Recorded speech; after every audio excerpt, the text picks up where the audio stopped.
Good afternoon, everyone. Please be seated. Routine proceedings, introduction of bills, committee reports, tabling of reports, ministerial statements. The Honourable Minister of Families. May 5th is Red Dress Day, a day to remember the thousands of missing and murdered Indigenous women, girls, and Two-Spirit, and to show love and support to their families, not only here in Manitoba, but across our territories in Canada. Last week, I was on a Zoom call discussing why this day matters. And someone asked me, and I quote, "What would you tell Indigenous women so they don't end up in a landfill?" End quote. That question hit me hard because it shows how the burden to be safe and not get murdered is placed on Indigenous women when the real issue is men and the violence that they choose to extract on our bodies. Stopping this violence is always the responsibility of men. Among other things, I also told folks on the call to be mindful about who we allow in our sacred circle and to stay away from dangerous, harmful men. I used a little bit more colorful language, and some people on the call were shocked. But let's take a moment to consider what happened last month in Germany. Detective Dirk Peglow said, and I quote, "Better not to get into a relationship with a man. If you do, the risk is much higher of becoming a victim of psychological or physical violence." End quote. People were outraged, not at the violence that he described, but because he named it. They called him extreme, absurd, but he was speaking a truth based on real crime statistics. Male violence is real, and yet we spend more energy policing words than addressing the actual harm. We have a system that prioritizes comfort over truth. We protect men's reputations, soften language so men don't feel uncomfortable, and we silence and punish women who speak plainly about male violence. And while we tiptoe around the issue of male violence, Indigenous women disappear, get murdered, or are left in landfills. I'm so proud to be part of a government who doesn't just talk about change, we're backing it with real investment and action. Through our Mino-Oweaki-Quayak provincial strategy, we've invested $60 million so far, and into some of these things just now. We've invested into the Mino-Oweaki-Quayak Lodge, a 24/7 safe space in partnership with Ikwe-Wajidowin. We've invested in the Mino-Oweaki-Quayak Mothering Center in partnership with Blue Thunderbird, reducing newborn apprehensions. We've invested in the Mino-Oweaki-Quayak Housing Program in partnership with Manitoba Tipi Matawa, supporting First Nations women towards home ownership so that they are safe. We've supported transitional housing with Infinity Women's Secretariat for Indigenous women and families escaping violence. We've invested in Franny's Place and Chelsea's House, 24 safe spaces in Brandon. And I'm so honored and pleased to report that since the establishment of Franny's Place and Chelsea's House, the numbers of missing persons report for Indigenous women have gone down in Brandon.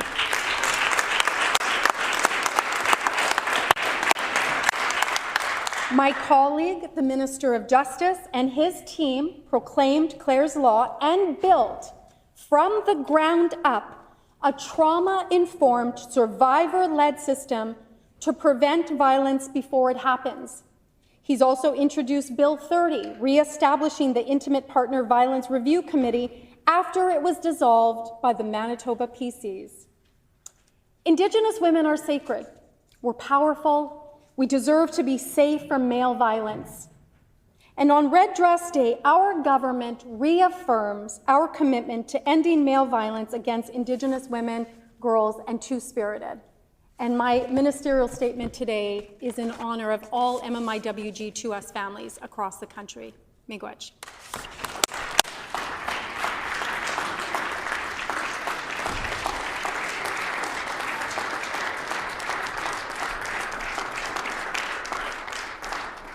The honourable member for Agassiz. Today we stand with all those victimized by the terrible MMIWG crisis. For decades, Manitoba has been the epicenter of missing and murdered Indigenous women, girls, and Two-Spirited people crisis. Between 2010 and April 2024, Manitoba accounted for 21% of all MMIWG cases nationally. This is a legacy that we as legislators and as Manitobans must do everything in our power to tear down. In just these last few years alone, Manitoba has witnessed far too many Indigenous women and young girls taken at the hands of domestic violence and systemic failures. 18-year-old Avante Hartleap was failed by the CFS system and tragically murdered this past February. Leah Keeper was a mother of two who'd gone missing 3 years ago, only for her partial remains to be found this past November. 18-year-old Mariah Samard from Hollow Water First Nation was allegedly murdered by her own brother, who was out on bail. The search site for Morgan Harris and Mercedes Myron's remains was decommissioned last week, along with Rebecca Contois and Ashley Shingus. Their lives were stolen by a serial killer in 2022. Amanda Clearwater, her small children, and her 17-year-old cousin, Maya Lee Grattan, were allegedly murdered in 2024 by Amanda's boyfriend, who was to stand trial last month. Whether it's Phoenix Sinclair, Tina Fontaine, or Helen Betty Osborne, Manitoba has witnessed such outcomes for far too long. These women and girls had their whole lives ahead of them. They deserved more than words can ever say. These are families whose Mother's Day this month will not be celebrated the way it should be. Children without their mothers, mothers without their daughters. Red Dress Day is a vow to not forget them and to ensure that no woman or girl is left behind ever again. In this regard, we recognize that the Minister of Families has a heavy responsibility to shoulder. Let us all strive to do better, work together, and protect Manitoba women and girls as they so deserve. Thank you.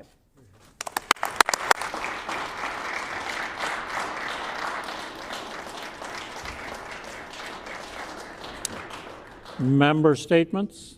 The Honourable Minister of Housing, Addiction and Homelessness. Miigwech, Honourable Speaker. I rise today with a heart full of love and respect to honour a remarkable warrior woman, my stepmother, Brenda Osborne. Brenda passed away this November from breast cancer. She was a pillar of strength, not just for her family, but for a whole movement of missing and murdered families searching for justice. For nearly 2 decades, her life was defined by a singular fierce devotion, finding her daughter, my sister Claudette Osborne-Tayo, who went missing from Winnipeg's North End on July 25, 2008. Brenda never stopped searching. She walked thousands of miles with Walk for Justice across Canada. She led her own courageous walks across Manitoba, pleading for answers that every mother deserves. She helped foster awareness movements for missing and murdered Indigenous women across Canada and co-founded the No Stone Unturned benefit concert that has brought thousands of people together across Manitoba for one common purpose: to end violence against women. As we mark Red Dress Day, Brenda's legacy feels more profound than ever. The red dress calls back the spirits of these women, allows them a chance to be among us, to have their voices heard through their families. Brenda was a voice for Claudette. She carried my sister's spirit in every step, ensuring her name was whispered in the halls of power and shouted in the streets. While Brenda has now found peace and reunited with those who went before, she leaves behind a path of resilience for us to follow. Brenda, I want to thank you for your gifts of strength and your unwavering heart. You took the heaviest of burdens and turned it into a beacon of light and hope. I ask all members to join me as my family are watching online in recognizing my stepmom, Brenda, for her life of service and love that she spread to so many families who, are seeking justice for their loved ones. Rest in power, Brenda. I love you. Love you, Brenda.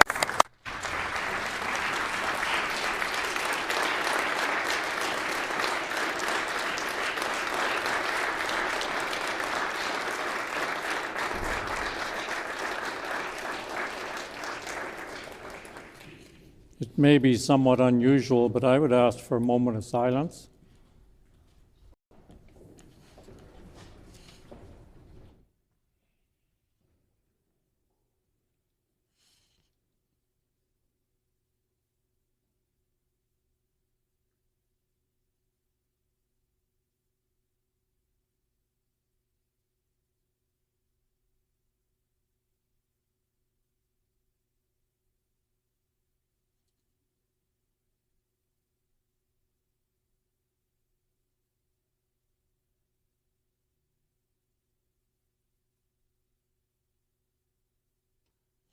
Thank you.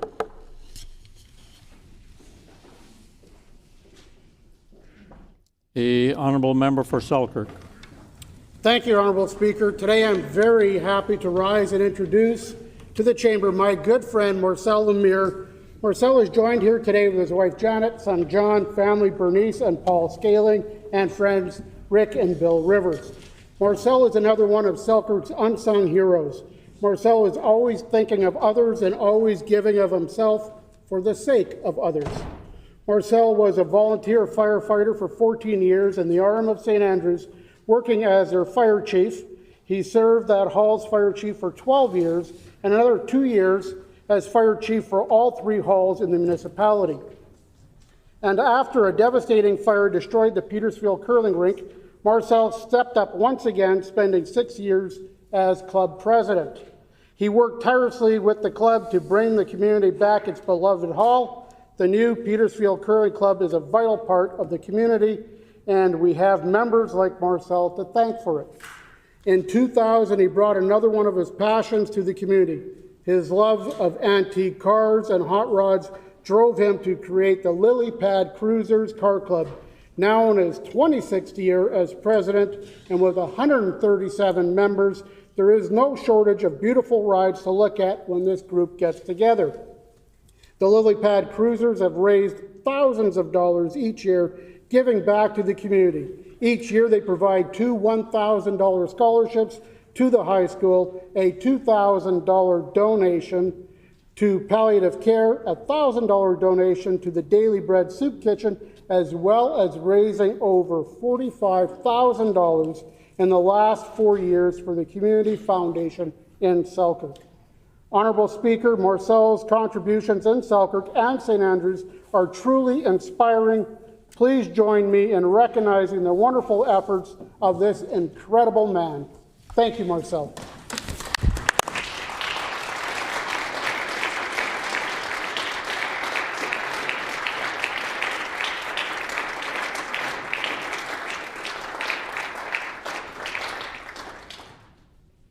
The Honourable Member for Thompson. Honourable Speaker, today I rise to recognize the important work of the Thompson Boys and Girls Club, an organization that continues to make meaningful difference in the lives of young people across our north. For many families in Thompson, the club is a place of consistency and support and offers a range of programs designed to support young people at different stages of their lives. After-school programs help children aged 5 to 12 take part in hands-on activities such as science experiments, crafts, physical recreation, and gardening, while also receiving daily healthy snacks and supper. For youth ages 12 to 17, the late night program operates as a drop-in space on Friday evenings, provides supervised settings where young people can spend time in a safe, inclusive environment, taking part in organized activities that build practical life skills such as leadership, cooking, and job readiness. For older youth and young adults, their Youth Build program offers long-term pathways focused on education and empowerment. Participants often work towards completing high school credits or equivalency while gaining hands-on job training and support with housing and other services as they transition into the workforce. Honorable Speaker, the Boys and Girls Club of Thompson plays a crucial role in addressing challenges that many young people face, including substance use, crime, and social isolation. By providing mentorship and a safe environment, they can help young people build the skills and confidence they need to succeed. This work reflects the strength of our community and the commitment we share in supporting the next generation. I ask that all members in this House join me in recognizing the Boys and Girls Club of Thompson for their dedication and their continued impact on Northern Manitoba. Thank you, Honorable Speaker.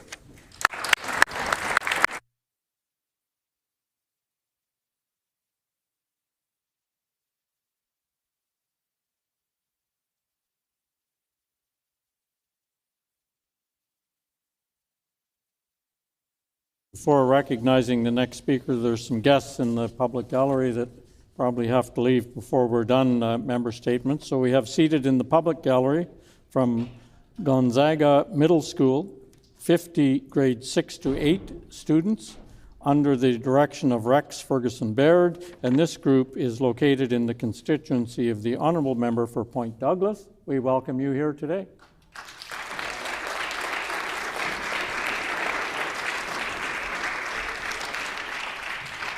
The Honourable Member for Portage La Prairie.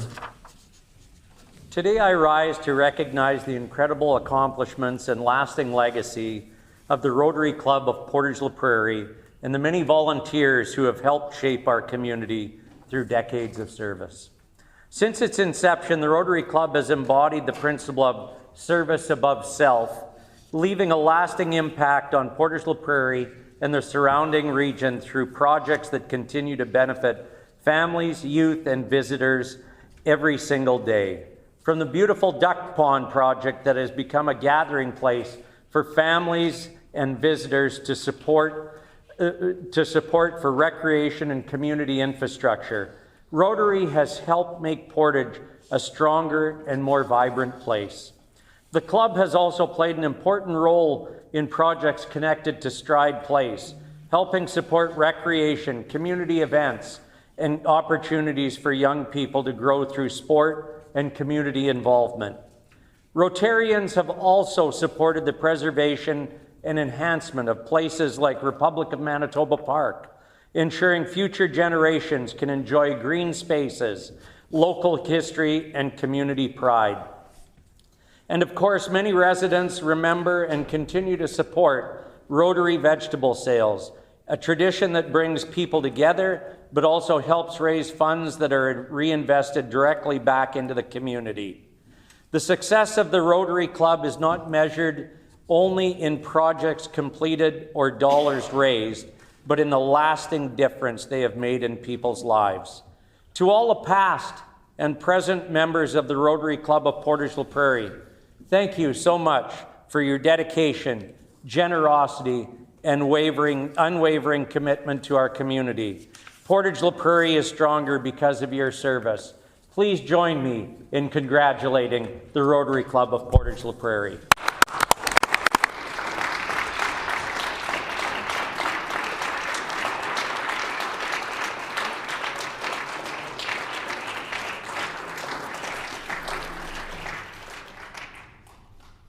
The Honourable Member for McPhillips.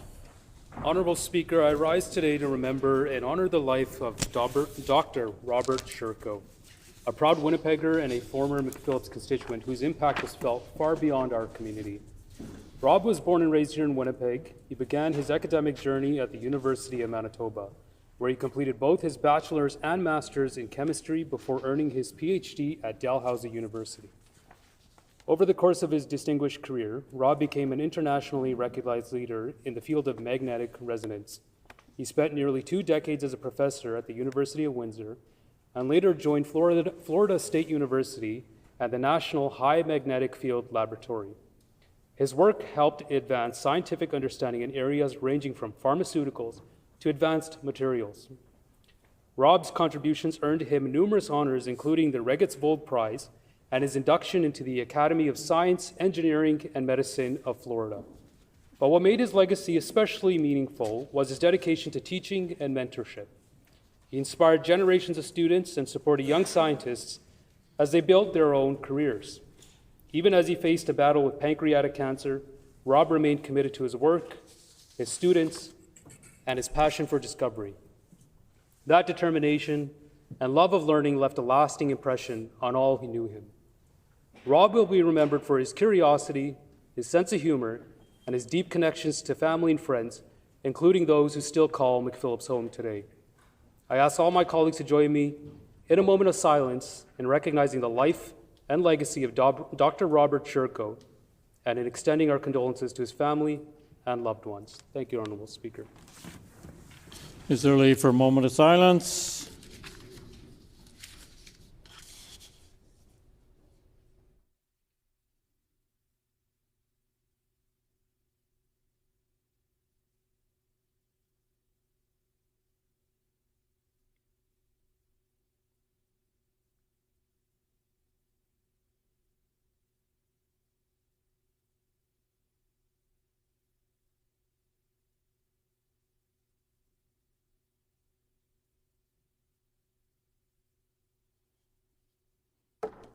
Thank you.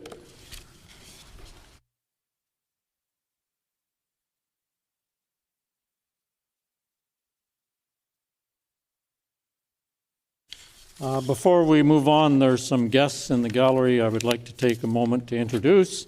I draw the attention of all honourable members to the Speakers Gallery, where we have with us today Marjan Schippers, Consul General of the Netherlands, Virginie de Vischer, Honorary Consul of the Netherlands in Winnipeg, Sabrina Terjani,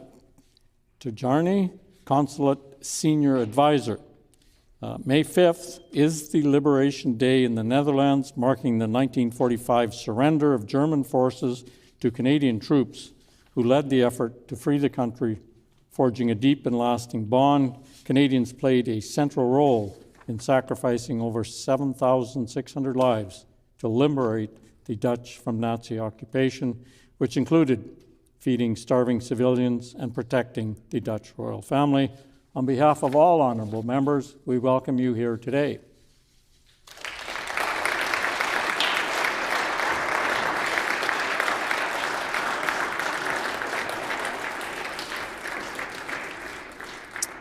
And we have another important guest in the public gallery, Jocelyn Baker, granddaughter of the Honourable Member for Point Douglas, the Minister of Housing, Addiction and Homelessness, and we welcome you here today as well.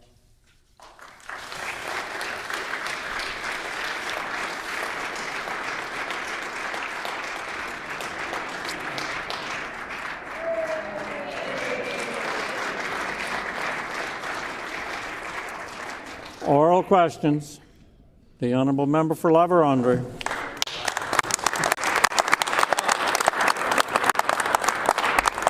Honourable Speaker, this Premier continues to try to sell Manitobans on a hypothetical LNG project in Churchill, a project with no confirmed investment, no approvals, and no realistic timeline. Meanwhile, back here in the real economy, Manitoba families are facing the highest food inflation in the country. And the producers who actually grow and process that food are being held back by red tape. Why is this government focused on chasing headlines instead of supporting the industries that actually feed Manitobans? The Honourable First Minister. Honourable Speaker, I'm so happy every day I get a chance to talk about the generational opportunity that is the Port of Churchill. It is going to power our economy for the future generations. It is going going to unlock wealth in Saskatchewan and Alberta too. Western Canada has so much of the economic engine for our country's success. As we push back against Donald Trump and we build up our country, making sure the Port of Churchill is a part of that is a huge priority for this government. And you know who else supports the Port of Churchill? Farmers. We're going to ship so much grain. We're going to import so much fertilizer. New marketing opportunities, including the Global Ag Tech Exchange investment that our government has made. Good times are here for farmers. And yes, there are more farmers on the NDP side of the House than there are on the PC side of the House. The honourable member for La-Vérendrye on a supplementary question.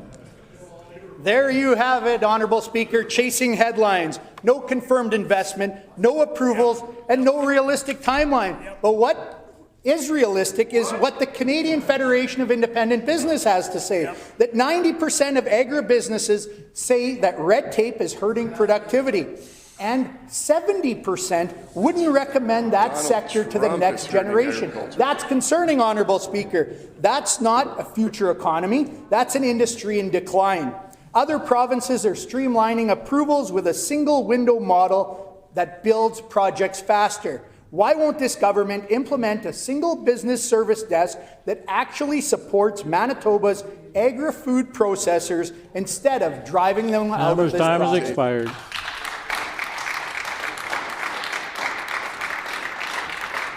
The Honourable First Minister. I love Churchill. I have no hesitation to mention Churchill. It's probably one of the most consequential infrastructure projects that we can imagine for the prairies. It's a generational opportunity. It's the kind of infrastructure we'll be talking about for decades to come because it's opening up a new trade route. So much opportunity for Manitoba. I see a role quite clearly in my mind for Manitoba when we say that we want to build Canada strong. But don't take it from me, Honourable Speaker. These are the words verbatim spoken just yesterday by Canada's federal finance minister in support of our Port of Churchill. I'll cable the articles from the newspaper of record so that he and his staff can hear more about the good news. The honourable member for La-Vérendrye on a final supplementary question. Honourable Speaker, quotes from a finance minister that's running our entire country into the ground, not just this finance minister that's driving the province into the ground. Order. Food prices don't rise by accident. They rise because this government has made it harder to produce, process, and move the food. Beef prices are up double digits, herd sizes are shrinking, value-added processors are leaving our province. Not only is this happening under this government's watch, this is happening because of this government's action. When will this government realize that when they don't support producers or processors, they make food more expensive for all Manitobans? The Honourable First Minister. I'm honoured to take a question about food prices to remind everyone that on Canada Day of this year, we're taking all the tax off of all food and drinks for all grocery stores, corner stores, mom and pop stores everywhere in Manitoba. And when we're talking about the price of beef, you know, we're getting to grilling season slowly, but surely we're getting to grilling season. We know that one of the ways that we can help beef producers generally, but help them keep beef affordable for you, is by freezing Crown land lease rates. This budget does it for the third year in a row. What did they do? They raised the price of Crown land leases for 300%. It's a good thing. We have the king of Crown lands, the minister, the MLA for Dauphin, freezing it, making life more affordable, and lowering food prices.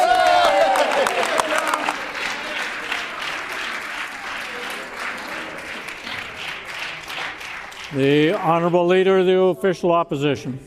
Question period is the time for opposition to bring up questions. concerns and struggles Manitoban families are facing under this NDP government. And 99.9% of the time, this NDP government refuses to answer the question and simply dodges it, just like the Premier did right now. But there is that 0.1% of the time that this government listens to us, listens to Manitobans. Manitobans are struggling right now. Will the Premier listen to them? There is time for the Premier to make a real difference when it comes to affordability for Manitoban families.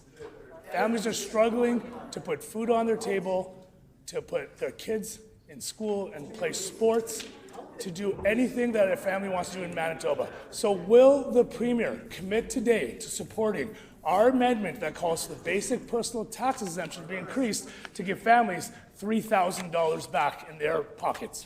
Hear, hear. The Honourable First Minister.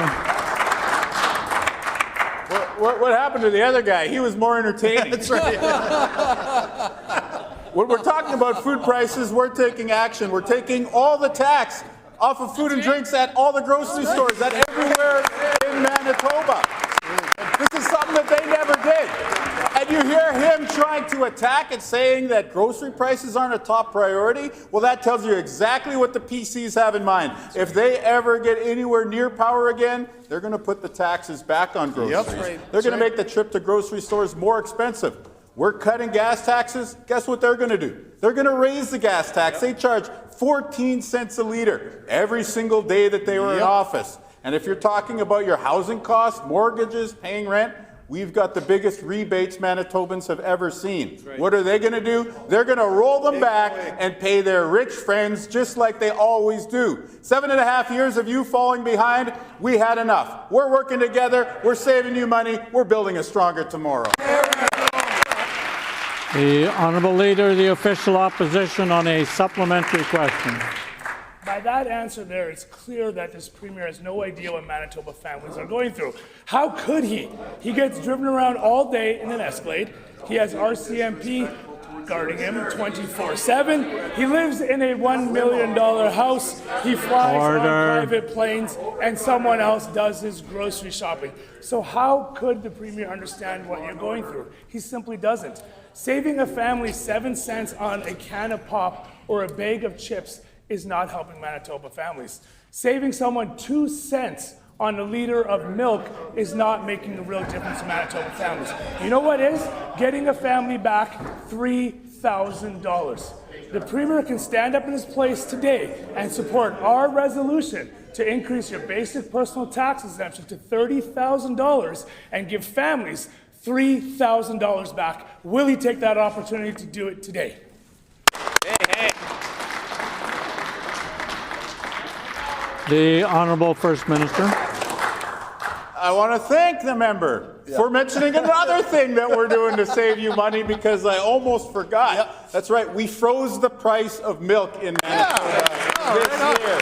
What are your priorities? Well, I would say saving money at the grocery store is right up there with fixing healthcare. That's why we're fixing healthcare, and we're taking all the tax off of groceries everywhere that food is sold in Manitoba. But there's more. We're saving you money on your housing costs with the renter's refund. It's not going to just come at tax time. We're going to mail out checks to save you money when you need it, when you have to pay when you have to pay rent every month throughout the year. We're focused on saving you money. On that side of the house, they're focused on themselves and the dwindling seat count that they have with the remaining PC MLAs who can stick with them. We say never mind to that. Let's focus on the bright future. Let's focus on a more affordable economy with better health care. Let's keep working together.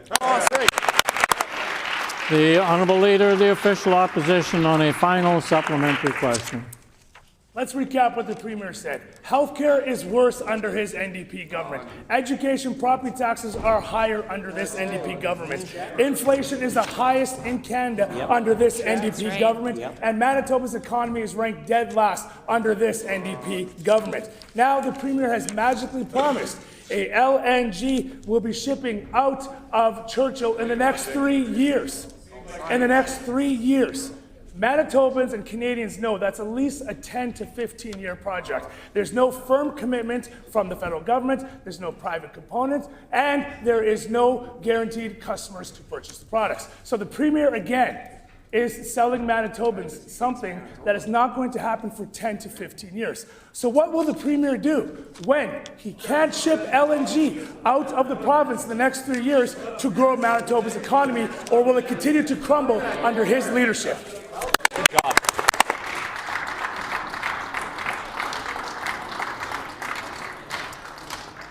The Honourable First Minister.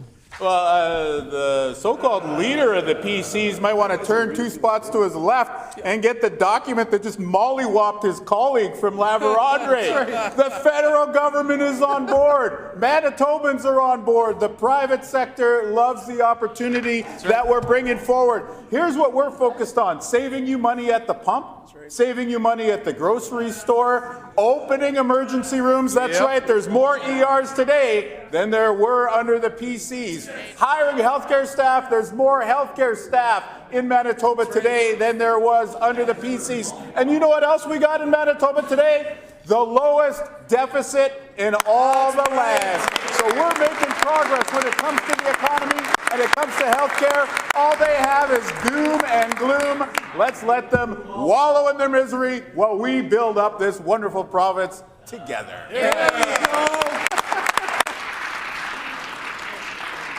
The Honourable Member for Roblin. Manitoba small businesses are suffering under this NDP government.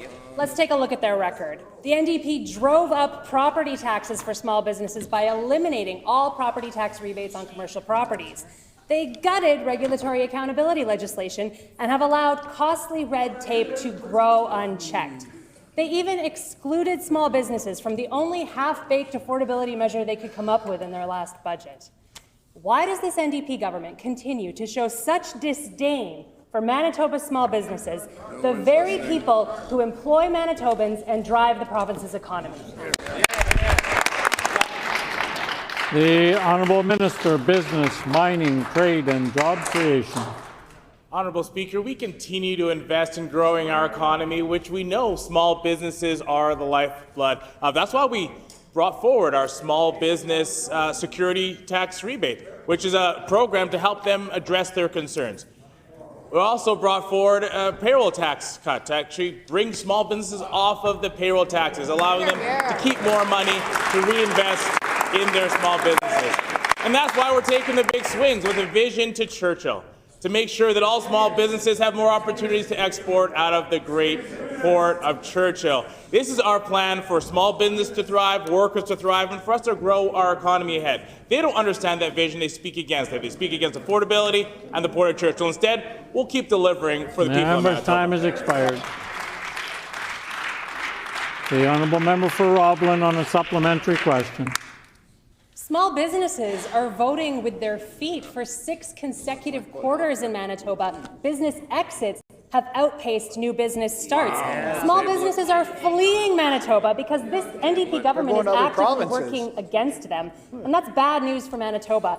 98% of businesses in Manitoba are considered small, and they employ nearly half of Manitoba's workforce. They are a top economic driver in our province, and the disregard that this NDP government has shown them is beyond troubling.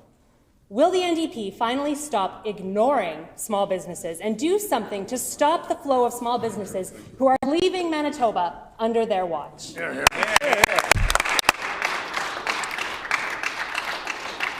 The Honourable Minister of Business, Mining, Trade and Job Creation. Honourable Speaker, I'm happy to make sure we extend a hearty handshake to all small business owners here, especially because it is Small Business Month. The bill brought in by our wonderful member and colleague Forsyth River. Happy to be celebrating and working with all small businesses. And to that end, I'm happy to also say that we added nearly 11,000 new jobs into our economy, many of whom are working in small businesses right across Manitoba. We're there for workers, we're there for small businesses, and our government will continue to work to build up a strong economy along all small businesses right across Manitoba. We'll do this for this generation and the next generation of workers and small business leaders.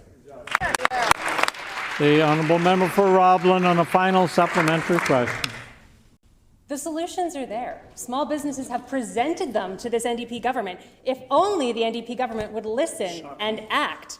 They're asking for real cost relief, reduced red tape, and supporting workforce development. And what do they get instead from the NDP? They get increased costs to their businesses, new red tape at record rates, and cuts to post-secondary programs designed to grow Manitoba's workforce. Instead of making it more difficult for small businesses to survive and thrive, will the NDP finally listen to the solutions put forward by small businesses themselves and commit to provide small businesses with real cost relief and reducing red tape today? The Honourable Minister of Business, Mining, Trade and Job Creation. Well, Honourable Speaker, I'm happy to continue to work alongside small businesses and make sure that they know and all Manitobans know we're reducing red tape for small businesses. We are providing more supports for small businesses. We continue to invest in our small business community. In fact, we have more workers this month than last month, 11,000 new workers in our system. And I think, Honourable Speaker, one of the most telling signs is that members opposite can't even bring forward a small business example of a reduction or of any sort of red tape. Order. Members opposite refuse to do so. Instead, we'll work with small businesses every single day, making sure they have the supports they need, making sure that we grow our economy in a way that's effective for them, listening to them. Member's time has expired.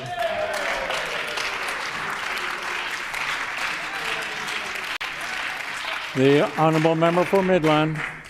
Honourable Speaker, we can give the members opposite a list of what small businesses are presenting to our caucus that the NDP has actually increased red tape and taxation on those businesses. So if the members opposite want to know those numbers, we can certainly provide them because they're out there. And in fact, CFIB has indicated Manitoba has had 6 consecutive quarters where more businesses are exiting than entering. That is a fact from the Canadian Federation for Independent Business. Costs are increasing while stability is decreasing. Fuel costs, hydro costs, property taxes have all increased under this NDP government. That is what is hurting Manitoba businesses. Why has this Premier failed Manitoba's business economy? Member's time has expired. The Honourable Minister of Business, Mining, Trade and Job Creation. Honourable Speaker, the reality is we've already reduced taxes for small businesses by eliminating many of them off of our payroll tax. That's a huge step. We're working with small businesses to actually deal with the significant threat that they actually face, which is the tariff threat from the United States of America. The same tariff threat that members opposite thanked Donald Trump for bringing. It's shocking that members opposite in the PC party would be thanking Donald Trump for his tariffs, the tariffs that threaten small businesses right here. Instead, what's our plan? We're helping them diversify to reach global markets, investing in the Port of Churchill so they can export more of their goods across the globe and supporting them each step of the way. That's how we grow an economy that works for small businesses, large businesses, and workers right across Manitoba. The honourable member for Midland. And yet, when our team brought up what this government's plan was for tariffs last year, the Minister of Finance said on the record that they would not talk in hypotheticals. And yet this Premier has again been silent about Trump's increasing tariffs on many more products that happened yesterday. Instead of creating an environment for business to grow, this NDP is hiking taxes and red tape for our small businesses. Order. Education property taxes are the highest in Canada and the highest Manitoba residents and businesses have ever seen. This Premier has been completely silent on support for small businesses. The CFIB and the Chambers of Commerce all indicated the lack of support in this government's budget. Why is this Premier ignoring the very real challenges? The Honourable Minister of Business, Mining, Trade and Job Creation. Well, Honourable Speaker, we've clearly called out Trump and the tariff threats. They impact small businesses here in Manitoba. We don't like them. We don't want to see them. But members opposite, they're silent on Donald Trump. Where do they stand? We have the member opposite, the leader of the official, thanking Donald Trump. We have members from their party wishing to become the 51st state or saying that they should be part of Trump's team. Now, Let the member opposite clearly state for the record in her next opportunity, where does she stand when it comes to Donald Trump? Is she on Team Trump or is she on Team Manitoba business? She has an opportunity to do that in her next statement. I encourage her to be clear for Manitobans on her record. While she's figuring it out, we'll continue to work for small businesses right here, the business community, and growing our economy every single day. The honourable member for Midland on a final supplementary question. Unlike this minister, we are standing up for businesses in Manitoba. We're standing against the tax hikes that this NDP government has created. We're standing against the increase in red tape that small businesses are currently facing. So I asked the minister, Trump just announced an increase of tariffs on many more industrial products. Where is their plan, and what can Manitoba businesses expect from this NDP government? The Honourable Minister of Business, Mining, Trade and Job Creation. Well, we clearly didn't hear her denounce Trump and his policies on tariffs. On our side of the House, we'll clearly say that the tariffs are no good for our economy. We don't like them. We don't support them. We're supporting our businesses here in Manitoba to grow in spite of those terrible tariffs, which apparently they, on the other side, support. Our plan is to continue to diversify our business community. That's why we've doubled our export support program. We removed the equipment, PST, from all equipment for manufacturing. That's why we're investing our $50 million trade growth investment fund. And that's why we're investing in the Port of Churchill to help all of our businesses in Manitoba reach global markets. This is our plan, Honourable Speaker. Manitobans should know this by now. Obviously, members of office are still trying to catch up. The Honourable Leader of the Official Opposition. Let's get something very clear here. This NDP government is taking more taxes from you. Every time you put in a hard day's work, this NDP government is there with their hands out, taking more money out of your back pockets. And what are they getting for it? Nothing. Healthcare wait times are worse. Taxes are up, and our economy is dead last in Canada under this NDP government. But this government, this NDP government, will pat themselves on the back for saving you 7 cents on a bag of chips or a can of pop. We on this side of the House have proposed real measures to make your life more affordable by giving you back $3,000 of your hard-earned money. Will the Premier do the right thing today and stand up and support our resolution to call for an increase in your basic personal tax exemption to $30,000, giving you back $3,000 in your pockets? Great.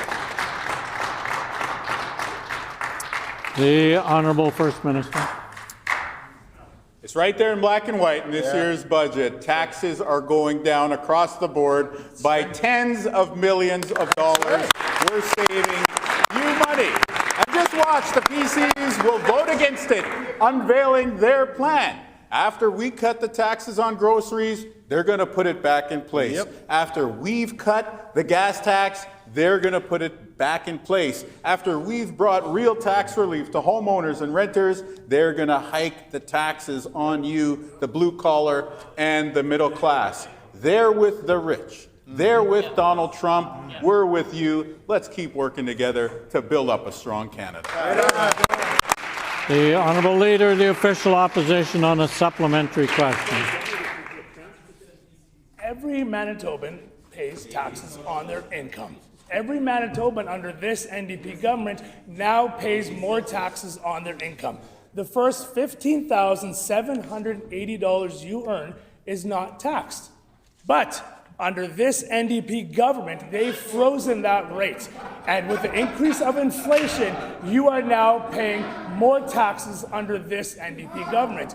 We on this side of the House have called for moving that basic personal tax exemption amount up to $30,000, meaning that the first $30,000 you make, you will not get taxed on, saving you and your family $3,000. Not 7 cents on a can of pop, not 2 cents on a liter of milk, $3,000 you will save on your income. Will the Premier do the right thing and support families that are struggling the most by giving them back $3,000, or will he just stand up and grin and smile and laugh at you like he's done all along?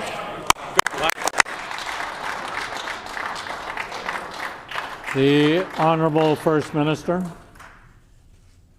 Honourable Speaker, we're saving you money at the grocery store. That's right. We're saving you money at the pump. Yeah. We're giving you a refund on your rent payments, and we're helping you when it comes to your housing costs. It's right there in black and white. You look at the tax measures page in the budget this year, taxes have gone down tens of millions of dollars. How about with their plan? They have no idea. No idea. They're just making it up and asking folks to trust them. But can you trust them when it comes to candidates like the recently nominated Michael Zwagstra in Steinbach?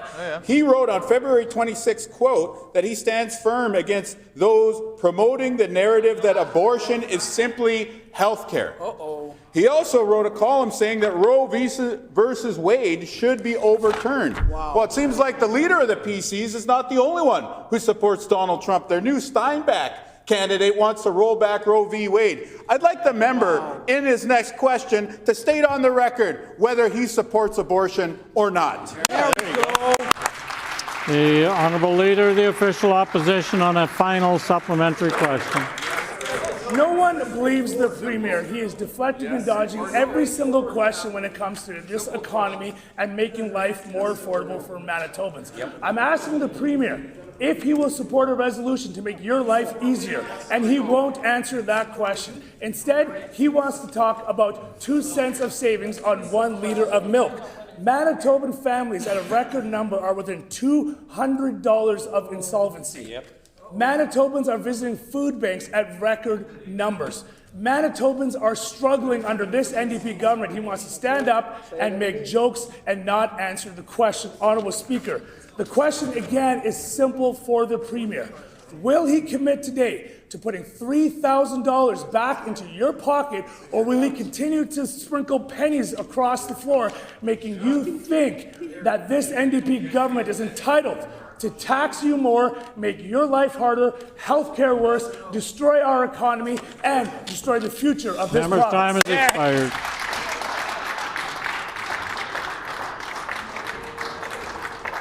The Honourable First Minister. You know, Honourable Speaker, we're saving you money at the grocery store, we're saving you money at the gas pump, we're also saving you money with your housing costs, and we're going to keep doing it. We're also going to keep standing up for a woman's right to choose. This is non-negotiable. Every single candidate on our side of the House agrees with this, but not on their side of the House. This leader approved a candidate in Steinbach who wrote a column in the Carillon. I'll share for the member for Fort White. That's actually the paper in Steinbach in southeast Manitoba. He's probably never seen it. But the title said, Roe v. Wade should be overturned. He argued in that column, and I quote, Roe v. Wade fails to withstand moral or legal scrutiny. Well, there you go. With the PCs, it's a slow walk towards the policies of Donald Trump. Unless, of course, the member wants to rise and condemn the comments of his candidate for Steinbach.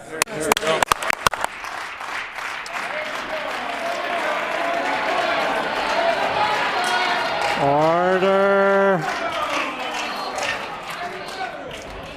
Order. The Honourable Member for Borderland. Since the Canoe government cut the apprenticeship ratio, the data is clear. New apprentice registrations fell from 3,128 to 2,730, a drop of nearly 400 in a single year, and active apprentices declined from 11,878 to 11,628 at a time when Canada has declared the trade shortage a national priority. Why is this NDP government limiting opportunities for Manitoba workers? The Honourable Minister of Business, Mining, Trade and Job Creation. Honourable Speaker, in a time when we are building nation-building projects, when we're doubling down on investment in skilled trades, I want to make sure Manitobans know that the Manitoba government is here to meet the moment. That's why we had a 40% increase to our funding to apprenticeship training in this year's budget. A 40% increase to technical training. That means more Manitobans can get trained in the skilled trades than ever before. And actually, we've seen that in our numbers, where we've had a 23% increase in folks attending technical training compared to just 2 years ago. That's real dollars, real results to make sure that real Manitobans have more opportunities to work here in this great province. The honourable member for Borderland on a supplementary question. You know, only an NDP minister would say spending more money to get fewer apprentices is a success. And that's exactly what he did. But following the tragic workplace accident in 1999, 27 years ago, the response by the PC government of the day was to make electrical trade a compulsory trade. That means that an individual must be either an apprentice or a journey person to work as an electrician. It is that change that has made electrical training safer, not a change in ratios. In fact, Manitoba is one of the few provinces to have a 1-to-1 apprenticeship ratio. Most provinces have a 2-to-1 or even 3-to-1 ratio. So if it's not really about safety, why is this NDP government, again, limiting opportunities for Manitoba workers? The Honourable Minister of Business, Mining, Trade and Job Creation. Honourable Speaker, I want to take a moment to thank Cindy Scannerberg for her advocacy to ensure that there's more safety in the trade of electricians. The tragic death of her son, Michael Scannerberg, led to the 1-to-1 ratio and ensuring that more electricians and more tradespeople can go through safe training. That's what our government is prioritizing. Safe training, enhanced training, so that more people have opportunities for higher quality training when it comes to the trades. And in terms of the numbers, we're actually seeing them increase, with more people going through technical training last year than ever before. It's a 23% increase than the previous year, 25% increase than 2 years ago. This is our track record. More people going through the trades, more people going through training, more people getting safer training, and we've got the record to back it up. Time has expired. The honourable member for Borderland on a final supplementary question. There's a glut of apprentices going through the system right now, thanks to the previous PC government and the opportunities that were made available to Manitoba workers. And so that is what the minister should be acknowledging. For rural contractors, this isn't an abstract policy debate. It's a daily reality. A small crew with 2 or 3 journey persons can only bring on 2 or 3 apprentices under the current rules. Go back to 2-to-1, and we can double that. These are real jobs, real careers, and real futures for young people in communities across Manitoba. The province should be making it easier for our members to bring young people into the trades, not harder. That's Sean Wood with the Construction Association of Rural Manitoba. So will this minister listen to the experts? Member's time has expired. The Honourable Minister of Business, Mining, Trade and Job Creation. Well, first, member opposite says there's not enough apprentices, then he says there are too many. While he's trying to figure out what approach he's going with in the next chance he has to ask a question, I'll let him and all Manitobans know that we actually certified more journey people last year than ever before, a 9% increase over the last 2 years. And if he wants to know the specific trades, I'll let him know. We saw when it comes to aircraft mechanic journey person, those numbers went up. Construction electrician, they went up. Domestic gas fitter, they went up. Industrial mechanic, they went up. Machinist went up. Iron worker went up. Plumber went up. Power electrician went up. Steam fighter pipe fitter went up. These are all more apprentices in our system today than ever before. Time has expired. The honourable member for Kildonan River East. I didn't say anything. Honourable Speaker, when it came to healthcare under the failed PC miserable government, women in Manitoba were told to wait longer and to settle for less. I'm glad the folks behind me think this is funny because women's healthcare is not a laughing matter. But our government is putting women's health first and acting to improve early detection and save lives. Can the best Minister of Health and Seniors and Long-Term Care in Canada please tell Manitobans more about this important work to expand access to breast cancer screening for women across Manitoba?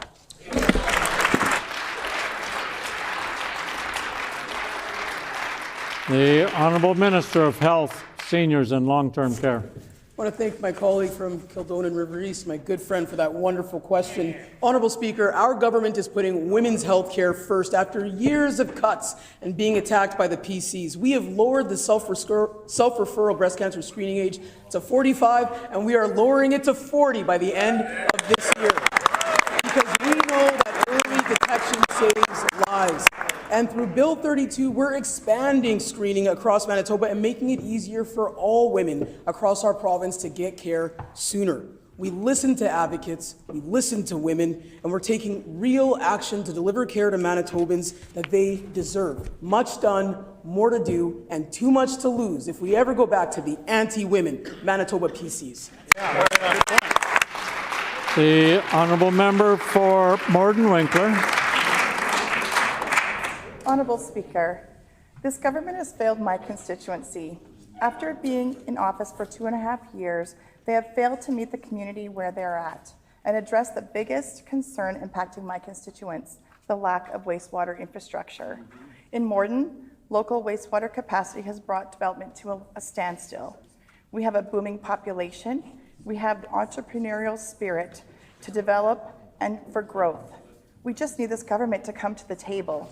When will the City of Morden receive support for their wastewater project from this government? The Honourable Minister, Municipal and Northern Relations. That's an easy answer. We started investing in Morden's water and wastewater 5 months ago. There you go. We did that.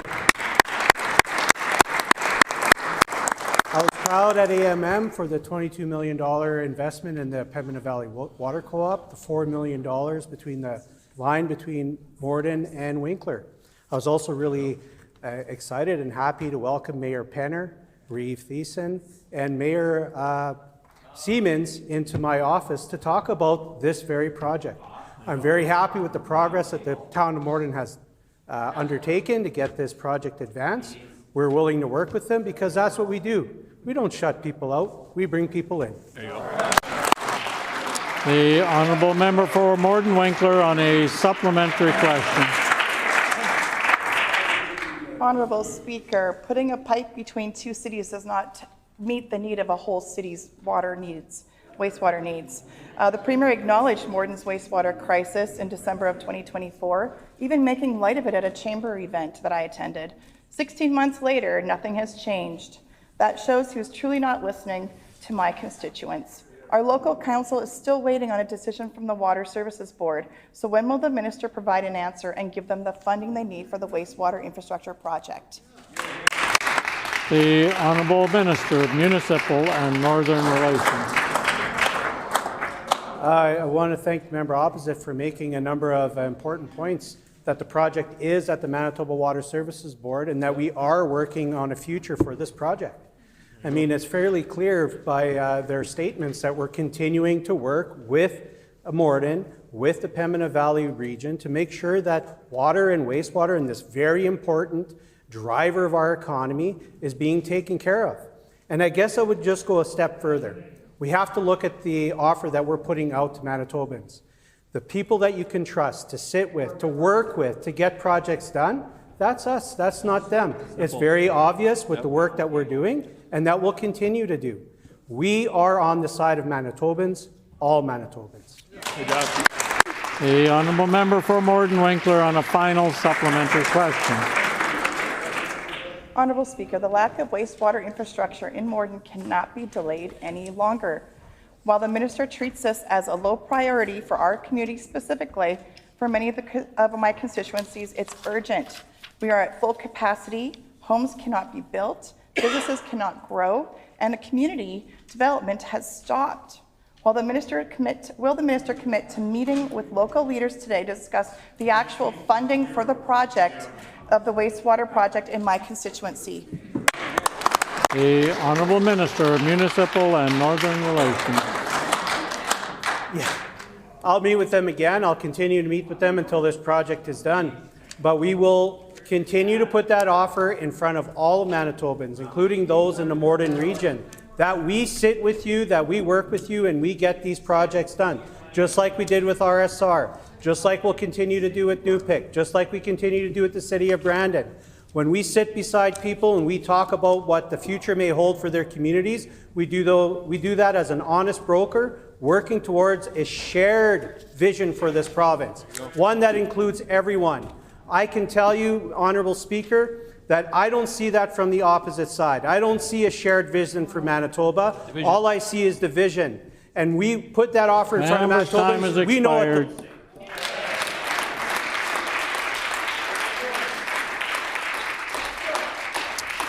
Order, please.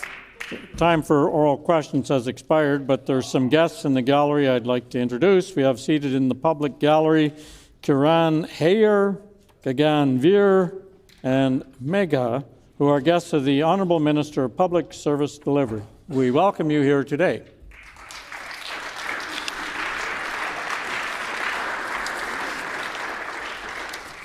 Petitions. The Honourable Leader of the Official Opposition. Thank you, Honourable Speaker. I wish to present the following petition.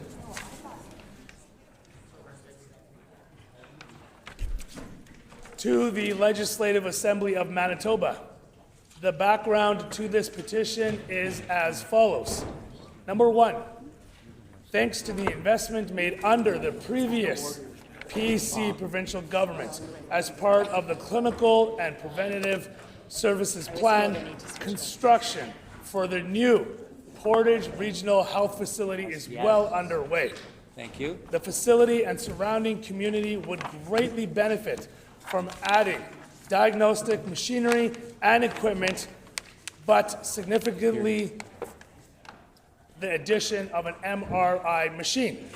Number two, an MRI machine is a non-invasive medical imaging technique that uses a magnetic field and computer-generated radio waves to create detailed images of organs and tissues in the human body.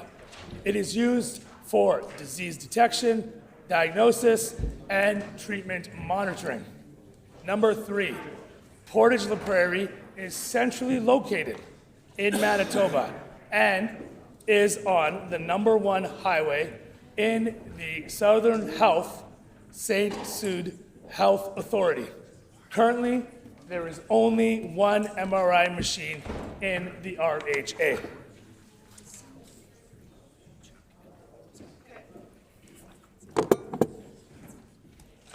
Number four. Thank you. An MRI machine located in the Portage Regional Health Facility will reduce transportation costs for patients, as well as reduce the burden on stretcher service and ambulance use. It will bring care closer to home and reduce wait times for MRI scans across the province. Number five, located around Portage La Prairie are the Dakota Teepee, Dakota Plains, Sandy Bay, and Long Plains First Nations reserves.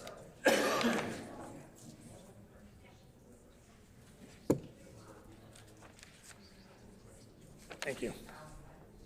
Indigenous peoples in Canada disproportionately face barriers in access to services and medical care.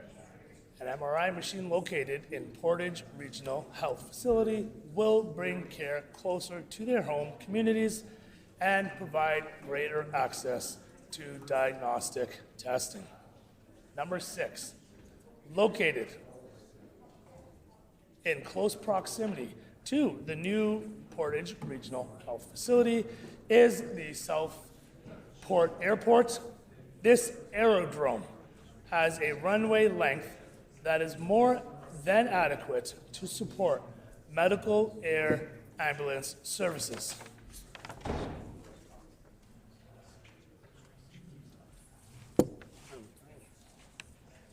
This would provide the opportunity to transport patients by air from more remote communities to access MRI imaging services.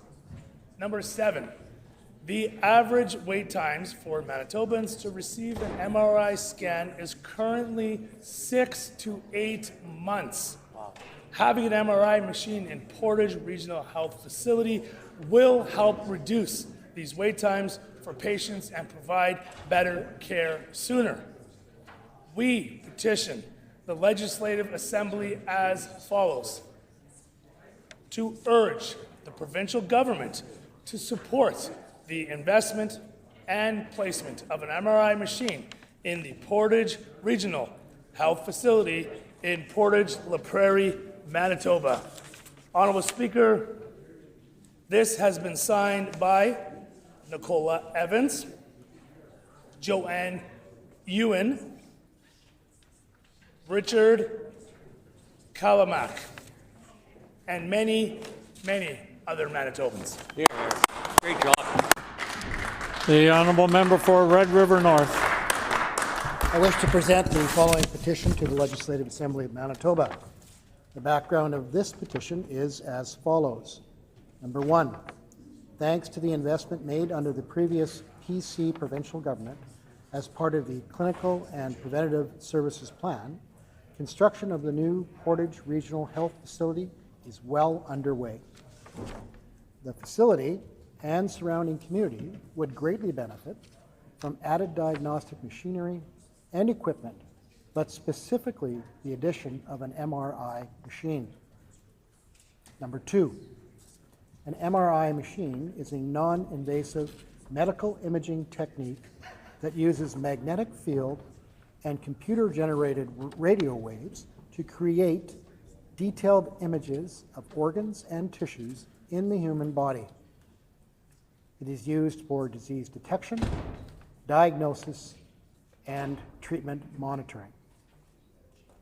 Number three, Portage La Prairie is centrally located in Manitoba and is on the number 1 highway in the Southern Health Santa Sud Health Authority.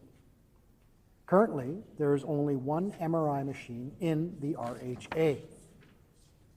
Number four, an MRI machine located in the Portage Regional Health Facility will reduce transportation costs for patients, as well as reduce the burden on stretcher service and ambulance use. It will bring care closer to home and reduce wait times for MRI scans across the province. Number five, located around Portage La Prairie are the Dakota Teepee, Dakota Plains, Sandy Bay, and Long Plains First Nations reserves. Indigenous peoples in Canada disproportionately face barriers in access to services and medical care. An MRI machine located in the Portage Regional Health Facility will bring care closer to their home communities and provide greater access to diagnostic testing. Number six, located in close proximity to the new Portage Regional Health Facility is the Southport Airport. This aerodrome has a runway length that is more than adequate to support medical air ambulance services. This would provide the opportunity to transport patients by air from more remote communities to access MRI imaging services. Number seven, the average wait times for Manitobans to receive an MRI scan is currently 6 to 8 months. Having an MRI machine in the Portage Regional Health Facility will help reduce these wait times for patients and provide better care sooner.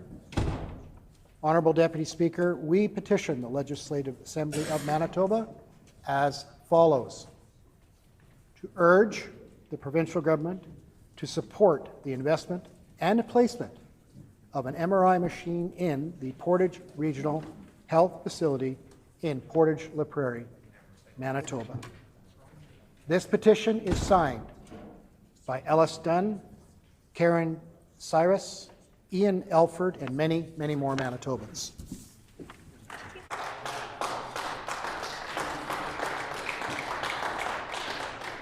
Member for Springfield, Richard. I wish to present the following petition to the Legislative Assembly of Manitoba. The background to this petition is as follows. 1. The intersection of Provincial Truck Highway 75, or PTH 75, and Provincial Road 305, PR 305, at St. Agatha has become an increasingly dangerous for motorists and pedestrians. 2. Over the past 7 years, there have been at least 20 accidents at this location, resulting in injuries and fatalities. 3. This intersection is heavily used by community members, commuters, and commercial traffic, making safety improvements critical. 4. Immediate action is needed to mitigate accidents and prevent further loss of life. 5.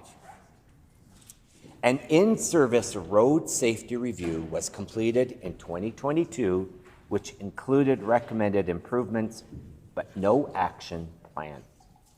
6. Immediate action and implementation on the maintenance issues and short-term strategies identified in the 2022 study are needed.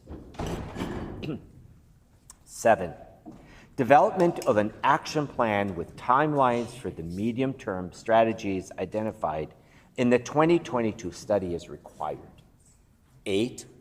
Installation of traffic lights or a controlled signal system will make the intersection safer. 9.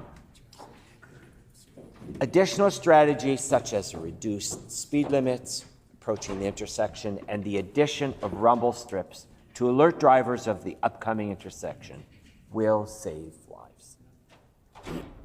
10. Construction of dedicated turning lanes to reduce collision risk and other traffic calming designs will help reduce collisions, injuries, and fatalities at the intersection. We petition the Legislative Assembly of Manitoba as follows. 1.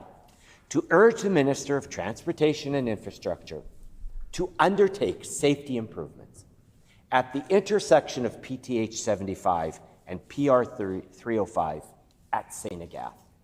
2. To urge the Minister of Transportation and Infrastructure to prioritize measures that will reduce accidents and fatalities, including but not limited to those outlined in the 2022 In-Service Road Safety Review. This is signed by Dennis Beaudre, Kim Beaudre, Alan Beaudre, and many, many other Manitobans.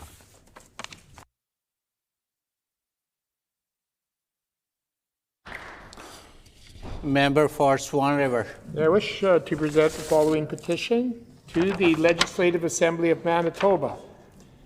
The background to this petition is as follows.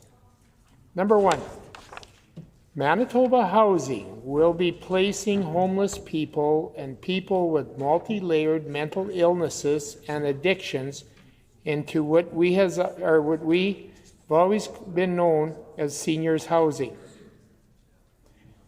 Number 2, Manitoba Housing is placing people in elderly persons housing, EPH buildings, without vetting them. Number 3, there is no minimum age limit stated on the Manitoba Housing information page for elderly persons housing buildings. Number 4, the tenant service coordinator and or building manager of PH or EPH buildings should be given the right to deny applicants based on their first-hand knowledge of the applicant being homeless, having multi-layered mental illnesses and or addictions, or any other reason that they are aware of that could cause potential harm to residents. Number 5, proper vetting should include a criminal record check, a vulnerable persons record check, and the consent of the tenant service coordinator and/or the building manager of the elderly persons housing building. We petition the Legislative Assembly of Manitoba as follows. Number 1, to urge the Minister of Housing, Addictions, and Homelessness to use seniors' housing for what it was intended, the seniors. Number 2, to urge the Minister of Housing, Addictions and Homelessness to require a minimum age of 55 years for residents in an elderly person's housing, EPH buildings. Number 3, to urge the Minister of Housing, Addictions and Homelessness to engage in proper vetting of all applications of people desiring to live in elderly person housing buildings. This petition has been signed by Margaret Legendre, Diane Stillborn, Cynthia Bolomir, and many, many other fine Manitobans.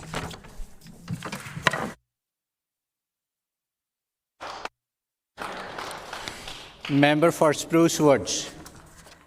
Thank you, Honourable Deputy Speaker. I wish to present the following petition to the Legislative Assembly of Manitoba. The background to this petition is as follows. Number 1, Provincial Trunk Highway 34, PTH 34, is a 2-lane provincial primary highway that runs from the U.S. border where it meets with the ND 20 to PTH 16 at the town of Gladstone. Number 2, PTH 34 runs north-south in the south-central region of the province. It is the main highway for the towns of Crystal City, Pilot Mound, and Holland, serving as a main corridor for semi-trailers, farm equipment, daily drivers, and local school bus routes. Number 3, a new bridge is currently being constructed over the Assiniboine River at PTH 34, north of Holland, in the RM of Victoria. The bridge serves as an important north-south link over the Assiniboine River between the Trans-Canada Highway and PTH 2. Number 4, the deterioration of PTH 34 has raised major concerns due to its narrow shoulders and numerous deep potholes that pose serious safety risks, considering farmers often need to use the highway to transport heavy equipment. Number 5, construction of a new bridge in accordance with current design codes and the RTAC standard located on PTH 34 crossing the Assiniboine River will support trade and commerce and improve public safety in the area, and also accommodate flood events on the Assiniboine River. We petition the Legislative Assembly of Manitoba as follows: to urge the provincial government to address the conditions of Provincial Trunk Highway 34, making the necessary upgrades to RTAC standard and to resurface the road once the new bridge has been completed. This petition has been signed by June Evans, Kylan Semestric, and Curtis McKinnon, and many, many other Manitobans.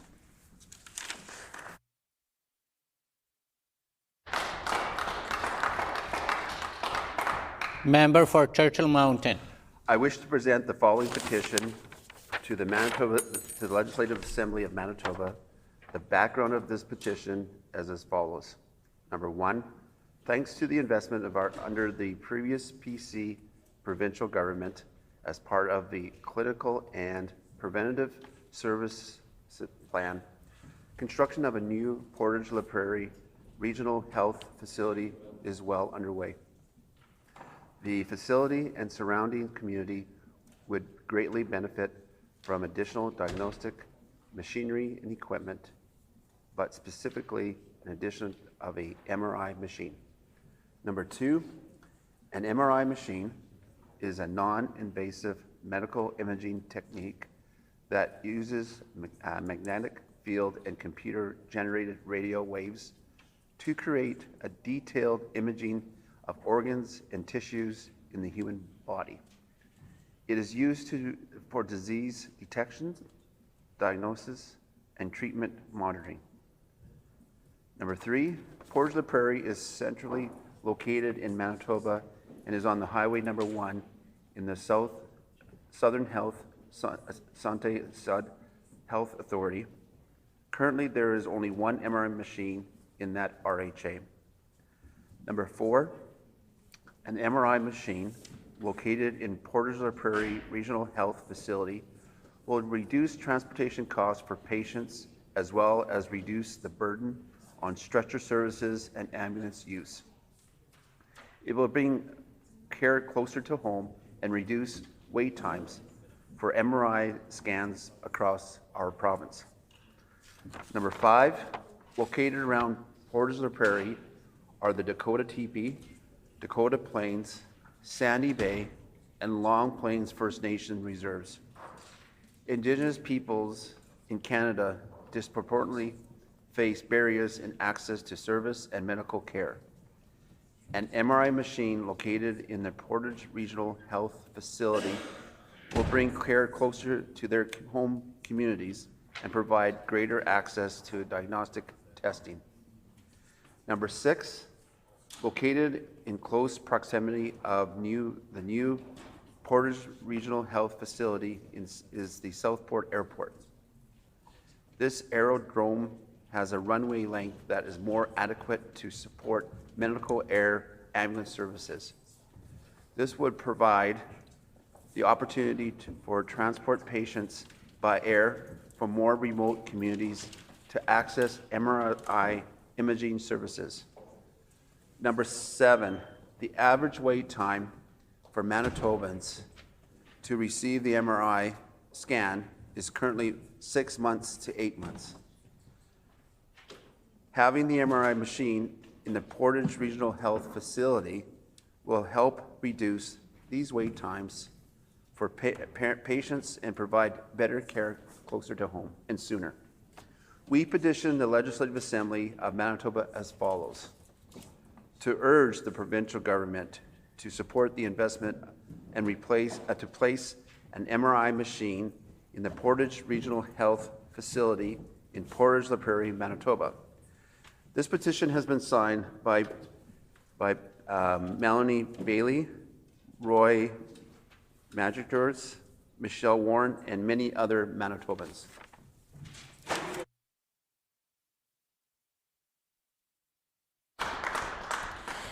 Member for Riding Mountain. I wish to present the following petition to the Legislative Assembly of Manitoba. The background to this petition is as follows. 1. Kelly Verway, beloved young woman from Portage-La Prairie, Manitoba, was tragically killed in a car crash caused by a repeat violent offender with a long criminal history.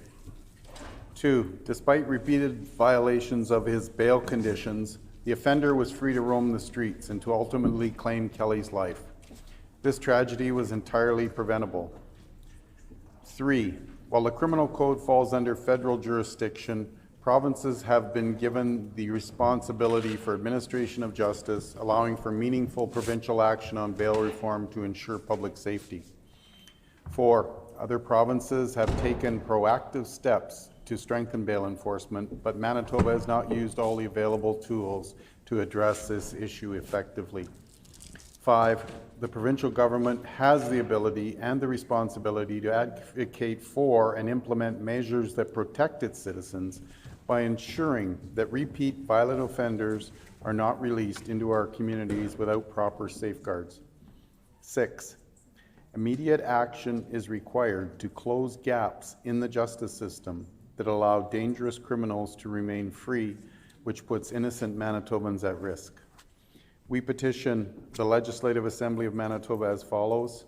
1, to urge the provincial government to take immediate and decisive action on bail reform to address serious deficits in enforcement by utilizing all available provincial mechanisms to strengthen warrant enforcement, increasing bail supervision, and opposing release of offenders, thus ensuring that repeat violent offenders are held accountable and that public safety is prioritized over leniency. And 2, to urge the provincial government to lobby the federal government to immediately repeal provisions of the criminal code that allow for the continued victimization of law-abiding Manitobans while granting repeat offenders additional rights. This petition has been signed by Alexander Brown, Preston Houle, Isaiah Myron, and many, many other fine Manitobans. Thank you.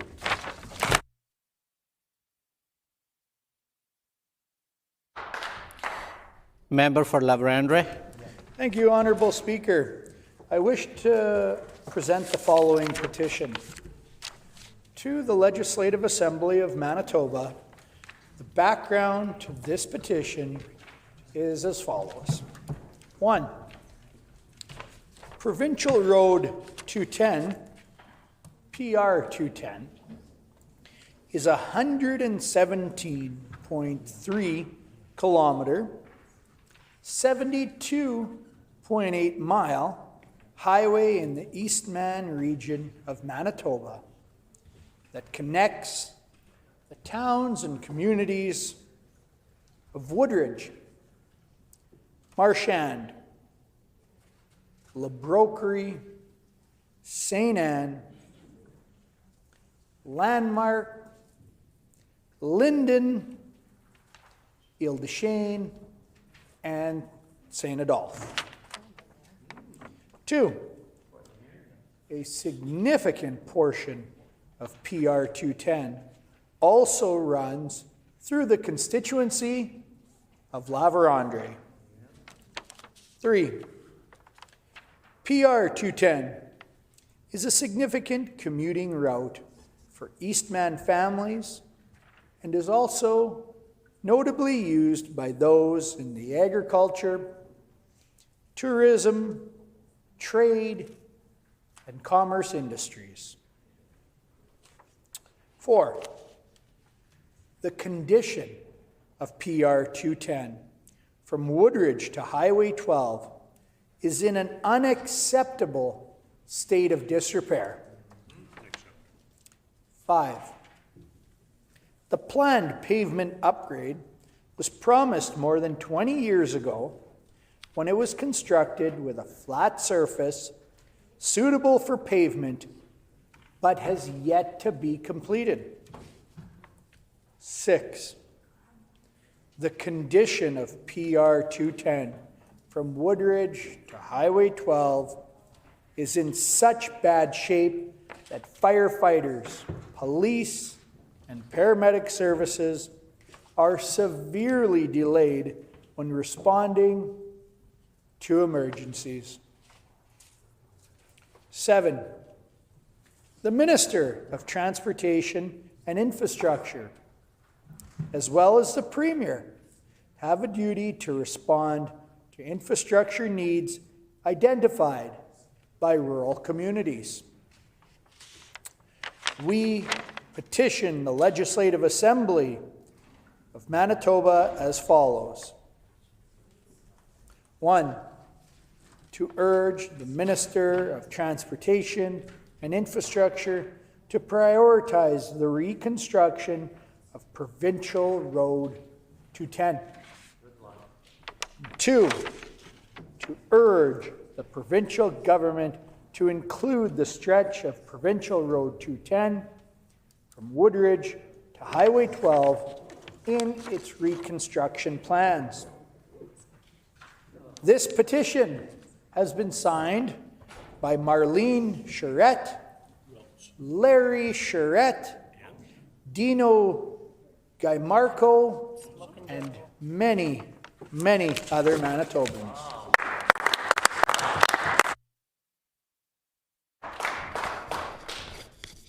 Member for Lakeside. Thank you, Honorable Deputy Speaker, and I wish to present the following petition to the Legislative Assembly of Manitoba. And the background to this petition is as follows. Number one, Kelly Verway, a beloved young woman from Portage-la Prairie, Manitoba, was tragically killed in a car crash caused by a repeat violent offender with a long criminal history. Number two, despite repeated violations of his bail conditions, the offender was free to roam the streets and to ultimately claim Kelly's life. This tragedy was entirely preventable. Number three, while the criminal code falls under federal jurisdiction, provinces have been given the responsibility for the administration of justice, allowing for meaningful provincial action on bail reform to ensure public safety. Number four, other provinces have taken proactive steps to strengthen bail enforcement, but Manitoba has not used all the available tools to address this issue effectively. Number five, the provincial government has the ability and the responsibility to advocate for and implement measures that protect its citizens by ensuring that repeat violent offenders are not released into our communities without proper safeguards.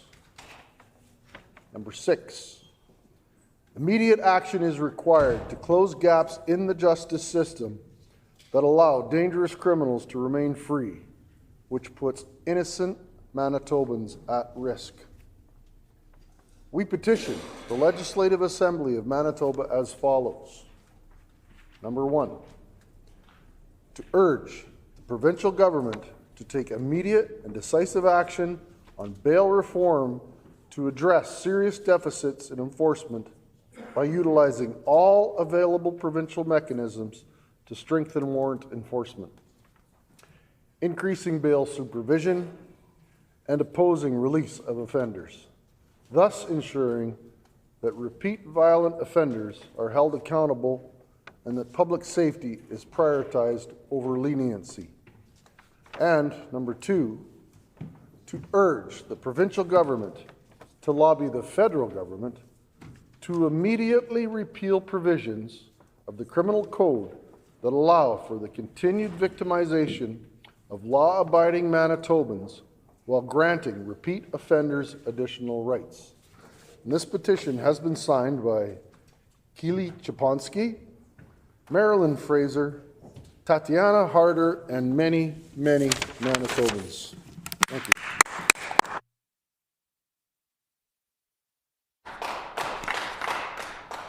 Member for Morden Winkler. Thank you, Honorable Deputy Speaker.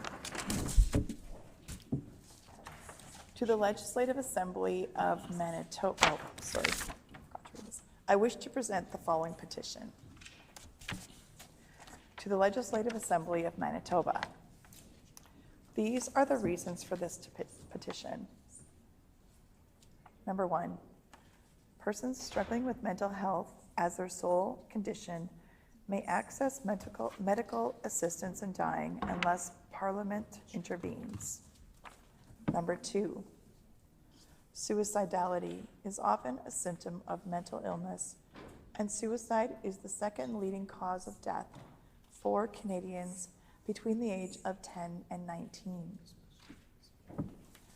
Number three, there have been reports of the unsolicited introduction of medical assistance in dying to non-seeking persons, including Canadian veterans, as a solution for their medical and mental health issues.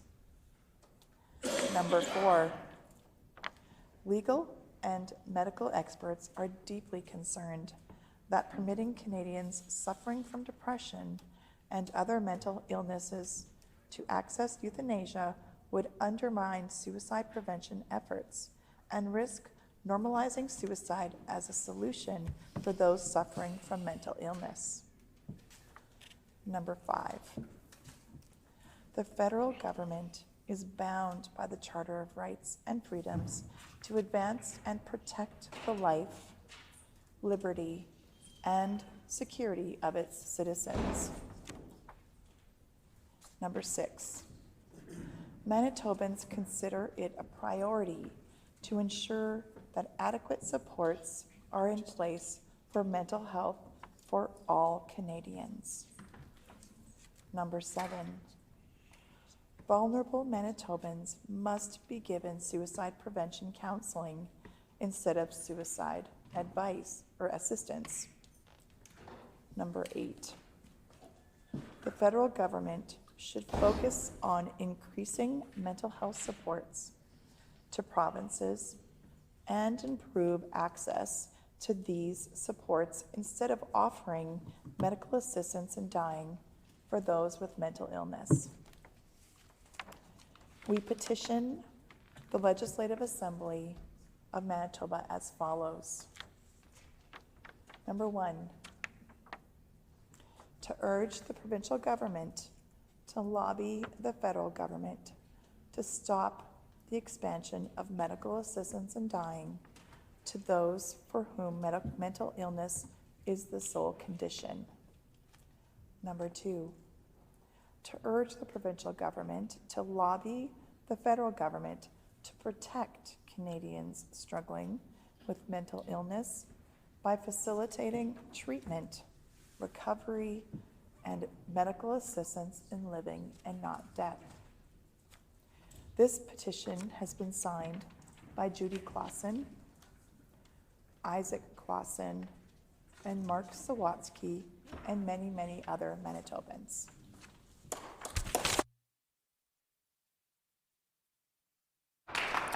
Member for Borderland. Honourable Speaker, I wish to present the following petition.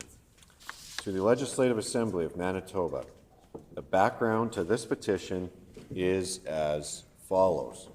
Number 1, the intersection of Provincial Trunk Highway 75 and Provincial Road 305 at St. Agath has become increasingly dangerous for motorists and pedestrians.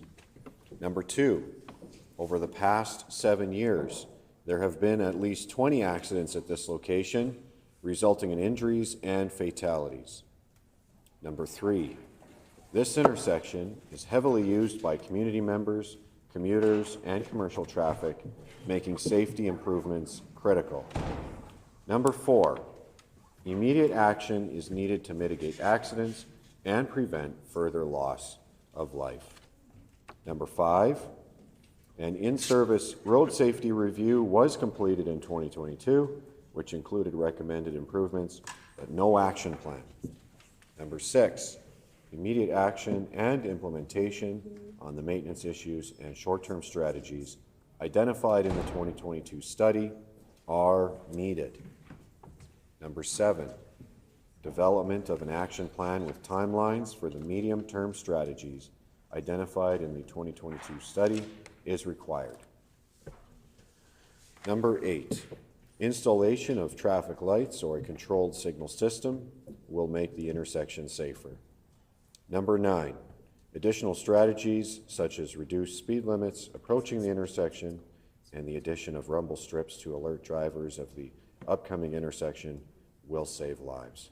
Number 10, construction of dedicated turning lanes to reduce collision risk and other traffic calming designs will help reduce collisions, injuries, and fatalities at the intersection.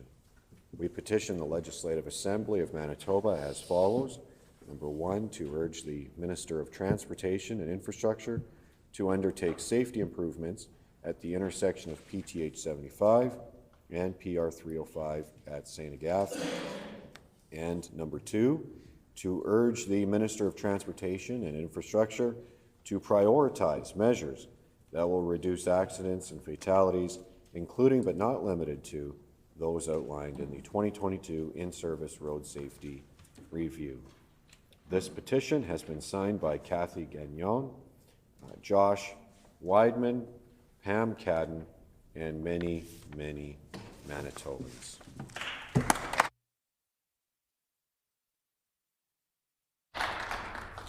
Member for Midland. Honourable Speaker, I wish to present the following petition. To the Legislative Assembly of Manitoba, the background to this petition is as follows. 1. Ensuring that teachers have a robust background in the subjects they teach is essential for maintaining high-quality education and fostering well-rounded learning experiences for all Manitoban students. 2. The recent amendments by the Province of Manitoba to the Teaching Certificates and Qualifications Regulation under the Education Administration Act have significantly lowered the standards for subject area expertise required for teacher certification. These amendments eliminated all subject area requirements for teacher certification, including major and minor teachable subjects and subject-specific requirements for early middle year streams. 4. Specifically, the amendments removed senior year's credit requirements in an approved teachable major and minor, early middle year's credit requirements in an approved teachable major and minor, and early middle year's credit requirements for specific subjects, including math, physical or biological science, English or French, and history and or geography. 5. Key stakeholders such as parents, post-secondary educators, outside the faculties of education, and business partners were not consulted about the changes. 6. The removal of subject-specific requirements undermines the educational quality in Manitoba schools by permitting teachers to enter the classroom without sufficient training in core academic areas, thereby compromising the education that Manitoba students receive. We petition the Legislative Assembly of Manitoba as follows. 1.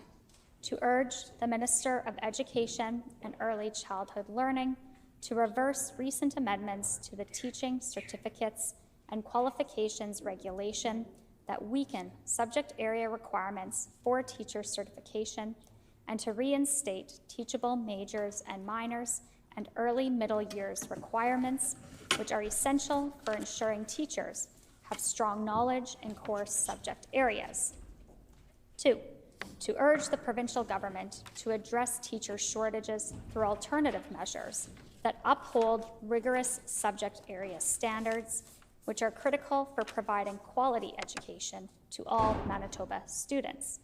This is signed by Crystal Malenko, Helen Denhard, Ted Denhard, and many, many more Manitobans.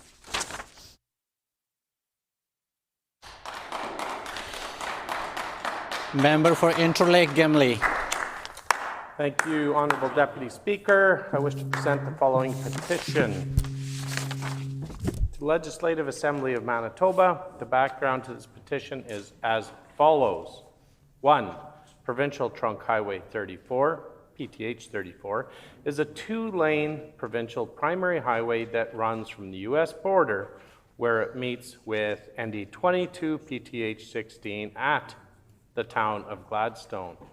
2. PTH 34 runs north-south in the south-central region of the province. It is the main highway for the towns of Crystal City, Pilot Mound, and Holland, serving as a main corridor for semi-trailers, farm equipment, daily drivers, and local school bus routes. 3. A new bridge is currently being constructed over the Assiniboine River at PTH 34 north of Holland in the RM of Victoria. The bridge serves as an important north-south link over the Assiniboine River between the Trans-Canada Highway and PTH 2. 4. The deterioration of PTH 34 has raised major concerns due to its narrow shoulders and numerous deep potholes that pose serious safety risks, considering farmers often need to use the highway to transport heavy equipment. 5, construction of a new bridge in accordance current design codes and the RTAC standard located on PTH 34 crossing the Assiniboine River will support trade and commerce and improve public safety in the area, and also accommodate flood events on the Assiniboine River. We petitioned the Legislative Assembly of Manitoba as follows: to urge the provincial government to address the conditions of the provincial trunk highway 34, making the necessary upgrades to RTAC standard and to resurface the road once the new bridge has been completed. This petition has been signed by Luke Lovejack, Harlan Pershot, Reed Sutherland, and many, many other fine Manitobans.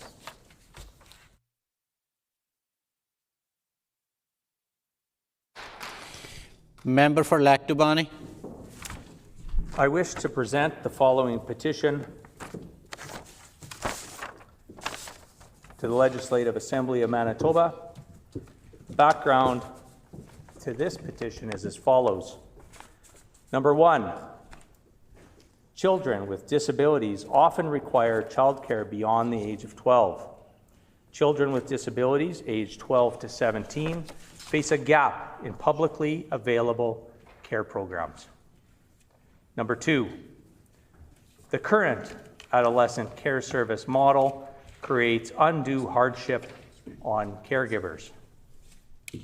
Number 3, while developing children may be entering into extracurricular activities, school clubs, or spending time with friends independently, children with disabilities have reduced opportunities for such social and recreational opportunities due to the lack of spaces. Number 4, the current self-managed adolescent care models place additional workloads onto already stressed families, requiring parents to seek all alternative options and prove their need for care. Number 5, the current adolescent care system, as part of overall respite and support available to families, is failing families of children with disabilities, as identified in the Manitoba Advocate for Children and Youth's Bridging the Gaps report. Number 6, to date, none of the 9 recommendations it contains have been completed beyond 50%. Number 7, the recommendations in this report touch on many of the issues facing families, with adolescent care being but a small component of their overall needs. We petition the Legislative Assembly of Manitoba as follows. Number 1, to urge the provincial government to fully implement recommendations in the Bridging the Gaps report. Number 2, to urge the provincial government to immediately implement official policies and procedures that are more respectful and collaborative, which also minimize harm faced by families seeking help from Children's Disability Services. Number 3, to urge the Minister of Families to arrange for a full review of employment supports provided by Children's Disability Services for children with disabilities aged 12 to 17, including direct consultation with impacted families, and to explore a full spectrum of options to support families empowering them to choose solutions that best fit their needs. This petition is signed by Phil Sampano, Mallory Martineau, Kristen Kirkness, and many, many, many more fine Manitobans.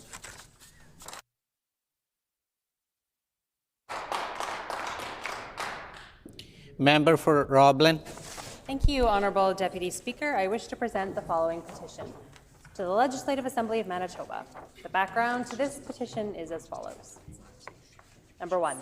Phoenix School, a kindergarten to grade 5 school located in Headingley, has experienced consistent enrollment growth over the last several years. Enrollment is expected to reach 275 students in the next 2 years. Number 2, because the school is now over capacity, the school division has had to install portable classrooms on site as of fall 2024. Number 3, for several consecutive years, the top capital priority of the St. James Assiniboia School Division has been the renovation and expansion of Phoenix School. In 2022, the Phoenix School expansion and renovation project was approved to proceed to the design phase.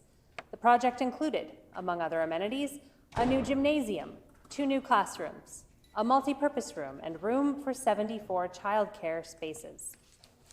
In June 2024, the school division received notice from the provincial government that the project has been deferred. There is no guarantee if or when the project will move forward. There are currently hundreds of children on a wait list for childcare in Headingley. The daycare operator in Phoenix School has been told that they will continue to have space within the school for the 2024-2025 school year only, that further expansion of childcare space within the school is not possible, and that space may be reduced moving forward due to the shortage of classrooms. If new space is not constructed as planned, many families may be left without childcare. It is critical that the expansion and renovation of Phoenix School proceed as planned in order to support the needs of students, teachers, and families in the growing community of Headingley. We petition the Legislative Assembly of Manitoba as follows: to urge the provincial government to proceed with the planned renovation and expansion of Phoenix School without further delay. And this petition is signed by Tom Burns, Anita Major, Carol Lavallee, and many, many other Manitobans.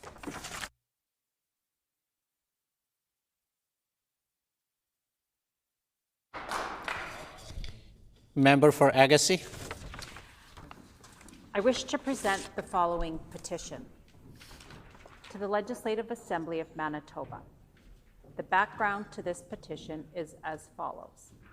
Number 1, Provincial Road 352, PR 352, is a 87.5 kilometer, 54.4 mile route where it begins at Provincial Trunk Highway 5, PTH 5, near Burnie, Manitoba, and terminates at PTH 34 near Arizona, Manitoba, intersecting with the Trans-Canada Highway. Number 2, the route is gravel for most of its length, with 2 paved sections, one from PTH 5 to Burnie, and the other from PTH 16 to Arden. Number 3, PR 352 has had considerable amount of deterioration over the years with little to no regular road maintenance and has seen ruts and damage to the gravel sections, those of which are featured online at CAA's Worst Roads. Number 4, the promotion of PR 352 weight restriction to an RTAC classification of 140,000 pounds weight restriction has caused further damage, as the route was only built to accommodate the original 80,000 pounds and has not seen upgrades to accommodate the increase. The 1.5 mile stretch on PR 352 from the community of Burnie is the main access off PTH 5 to the community. Number 5, residents in the area were advised these weight increases to PR 352 were due to commerce movement, although there is no commerce in Burnie. Number 6, Within this stretch, there is a bridge that is damaged structurally and rests only 5 feet above the creek, causing it to sit in the water and deteriorate. With increased agriculture traffic, such as heavier trucks hauling grain and livestock, the bridge may not have the capacity to sustain further neglect. Number 7, community members have reached out and have spoken to civil servants. The issue must be resolved before it becomes a bigger problem, someone gets injured, or an accident happens. We petition the Legislative Assembly of Manitoba as follows. Number 1, to urge the provincial government to meet RTAC road designation by providing upgrades and regular road maintenance to Provincial Road 352 in Manitoba, specifically the 1.5-mile stretch from Burnie to Provincial Trunk Highway 5, and ensure the road remains paved with asphalt and not reduced to gravel. Number 2, to urge the provincial government to reduce load weights on PR 352 until the upgrades can be completed. Number 3, to urge the provincial government to replace or repair the bridge located on the 1.5-mile stretch from Burnie to PTH 5 and to provide an integrity assessment. This petition has been signed by Andrew Summers, Tracy Stewart, Jeff Stewart, and many other fine Manitobans.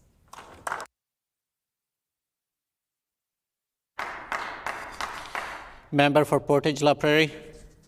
Thank you. I wish to present the following petition. The background to this petition is as follows. Provincial Trunk Highway 2 is a 315-kilometer highway that runs from Saskatchewan-Manitoba border to Winnipeg's Perimeter Highway. A significant portion of PTH 2 runs through the constituency of Spruce Woods from the border of the rural municipality of Pipestone and the rural municipality of Sifton to the border of the rural municipality of Victoria and the rural municipality of Norfolk Treeherne. Number 3, this route is historically significant as it follows the original path taken in 1874 by the Northwest Mounted Police in their march west from Fort Dufferin to Fort Whoop-Up. Number 4, PTH 2 is a significant commuting route for Westman families and is also utilized by those in the trade, commerce, tourism, agriculture, and agri-food industries.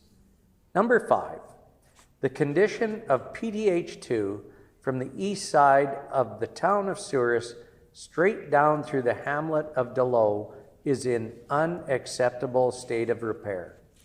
Number 6, the newly appointed Minister of Transportation and Infrastructure has confirmed for the department has no plan to refurbish this stretch of road until the 28-29 construction season. Number 7, the minister outlined that the current 28-29 construction plan does not include the stretch of PTH 2 that runs through the town of Souris, but instead starts on the west side of town. Number 8, the communities in the area have been clear that any reconstruction of PTH 2 must include the stretch that runs through the town of Souris. Number 9, the minister and premier have a duty to respond to infrastructure needs identified by rural communities. We petition the Legislative Assembly of Manitoba as follows: to urge the Premier and Minister of Transportation and Infrastructure to immediately prioritize reconstruction of Provincial Trunk Highway 2 in the upcoming construction season. Number 2, to urge the provincial government to include the stretch of Provincial Trunk Highway 2 that runs through the town of Souris in its reconstruction plans. This is signed by Kim Eisner, Mark Remillard, Rick Remillard, and many, many more fine Manitobans.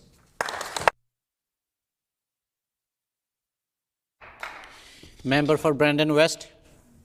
Thank you, Honourable Deputy Speaker. I wish to present the following petition to the Legislative Assembly of Manitoba. And the background to this petition is as follows. Number 1, Kelly Verway, a beloved young woman from Portage La Prairie, Manitoba, was tragically killed in a car crash caused by a repeat violent offender with a long criminal history. Number 2, despite repeated violations of his bail conditions, the offender was free to roam the streets and to ultimately claim Kelly's life. This tragedy was entirely preventable.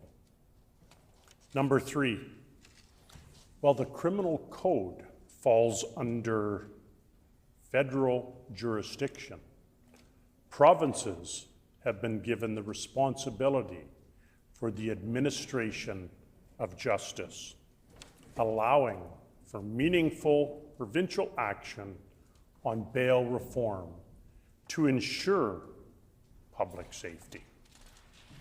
Number 4, other provinces have taken proactive steps to strengthen bail enforcement, but Manitoba has not used all the available tools to address this issue effectively.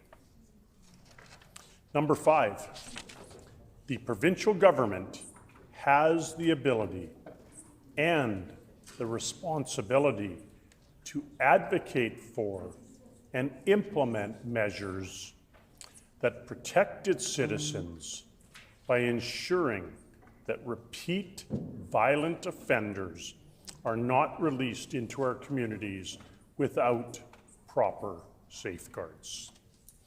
Number 6, immediate action is required to close gaps in the justice system that allow dangerous criminals to remain free, which puts innocent Manitobans at risk. We petition the Legislative Assembly of Manitoba as follows. Number 1, to urge the provincial government to take immediate and decisive action on bail reform to address serious deficits in enforcement by utilizing all available provincial mechanisms to strengthen warrant enforcement, increasing bail supervision, and opposing release of offenders, thus ensuring that repeat violent offenders are held accountable and that public safety is prioritized over leniency. And number 2, to urge the provincial government to lobby the federal government to immediately repeal provisions of the criminal code that allow for the continued victimization of law-abiding Manitobans while granting repeat offenders additional rights. And Honourable Deputy Speaker, this petition was signed by Anine Thomas, Ronald Green, Kelly Dupasker, and many, many other fine Manitobans.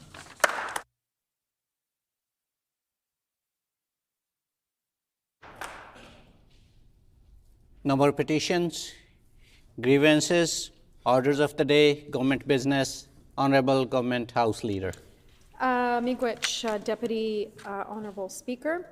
Can you please call for the start of third reading of Bill 17, Bill 23, Bill 51, Bill 48, and Bill 49. It's been announced that we will now consider concurrence and third reading of Bills 17, 23, 51, 48, and 49. Honorable Minister of Families. Miigwech. I move, seconded by the Minister for Education, that Bill number 17, the Adult Abuse Registry Amendment Act, be reported from the Standing Committee on Social and Economic Development, be concurred in, and be now read for a third time and passed.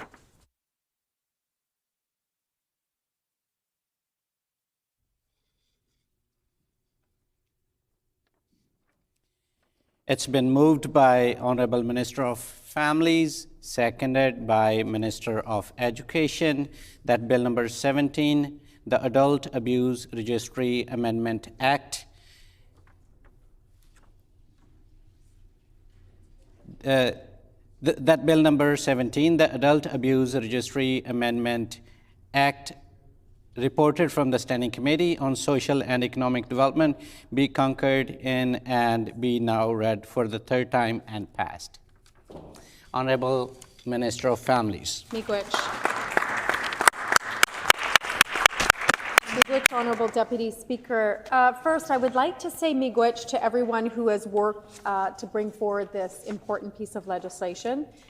Bill 17 is an important step in the implementation of recommendations by Justice William Burnett to strengthen protections for persons in care and adults living with an intellectual disability. I also just want to say miigwech to Justice Burnett for his time and energy and expertise on his recommendations and on the report. It was lovely to be able to sit down with him and have these conversations, and I really do appreciate his hard work that he put into the report. This is straightforward and common sense amendments to eliminate the first panel in the hearing process of the Adult Abuse Registry Committee while preserving procedural fairness for all involved. Bill 17 will amend the Act and the corresponding process, so the committee will now determine whether a person abused or neglected by a specified adult after a single hearing. Alleged offenders will continue to have an opportunity to provide information to the committee, which will be reviewed alongside the investigation reports from the Protection of Persons in Care Office or the Provincial Investigation Unit. Strengthening protection for vulnerable adults is something our government takes very seriously. By streamlining the process of the Adult Abuse Registry Committee, work will be more efficient and will bring closure to victims and their families more quickly. While this is a first legislative step in a fulsome response to the Burnett recommendations, further policy and legislative changes are already in development for future legislation. I look forward to the support of this House in passing Bill 17. Miigwech.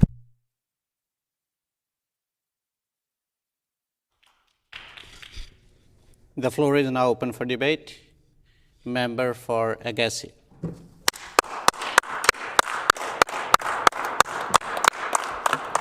Thank you. I am happy here to put a few words on the record regarding Bill 17, the Adult Abuse Registry Amendment Act, which speaks to a responsibility that we all share here, the protection of vulnerable adults across our province. And we all know that any effort to strengthen protection and safeguard for individuals who may not be able to advocate for themselves deserves careful and thoughtful consideration. You know, it's speaking to or speaking for the Manitobans who in many cases rely on others to care, support, and assist with their daily living and their care needs. And when we see that this trust is broken, there can be serious consequences and sometimes life-altering for these individuals. It's important to understand the role of the Adult Abuse Registry. The Adult Abuse Registry Act establishes a mechanism that records the names of individuals who have abused or neglected vulnerable adults. This registry is used by government departments, employers, and service providers to help protect those who may be at risk, particularly individuals receiving care in institutional or supported living environments. When allegations of abuse or neglect are investigated, a designated officer prepares a report for the Adult Abuse Registry Committee. The committee then reviews the report and determines whether the individual responsible should be listed on the registry. And under the current legislative framework, this process can involve multiple steps or hearings before a final decision can be reached. And this is a process that is essential, often multiple stages, which creates delays in reaching outcomes. And in situations involving vulnerable individuals, delays can mean real consequences and continue to put risk at these people and further harm. Bill 17 proposes amendments aimed at improving how abuse is reported, reviewed, and addressed. In many ways, it also is a step forward. It's essential that these intentions translate into meaningful, respectful outcomes for all. Abuse of vulnerable adults is often hidden from public view. It doesn't always make the headlines, although recent cases reported in the media have reminded us that these situations do exist within our own communities, quite often hidden away in our homes, in care facilities, sometimes in places where individuals should feel the safest. Adults living with disabilities, seniors, and those in dependent caregiving situations are particularly at risk. Abuse can take many forms. It may be physical, leaving visible injuries. It can be emotional or psychological, causing deep and lasting harm that is far less feasible or visible. It may involve financial exploitation, where individuals are often taken advantage of by those that they trust. And in many cases, this is abuse that is not limited to a single form, but instead a combination. What makes this issue even more complex is that many victims are unable or unwilling to come forward. There could be fear of retaliation, feelings of isolation, or even a lack of awareness that what they are experiencing is abuse, which can prevent individuals from coming forward and reporting. This is precisely why systems like the Adult Abuse Registry are so important. They provide that mechanism for accountability and help to prevent further harms. Bill 17 introduces key changes that are worth highlighting. Among them is the goal of streamlining the review process for allegations of abuse or neglect. The bill proposes reducing these procedural delays by requiring a single hearing to determine a case rather than multiple stages. At the same time, it seeks to maintain procedural fairness for individuals named in the reports, ensuring that due process remains intact.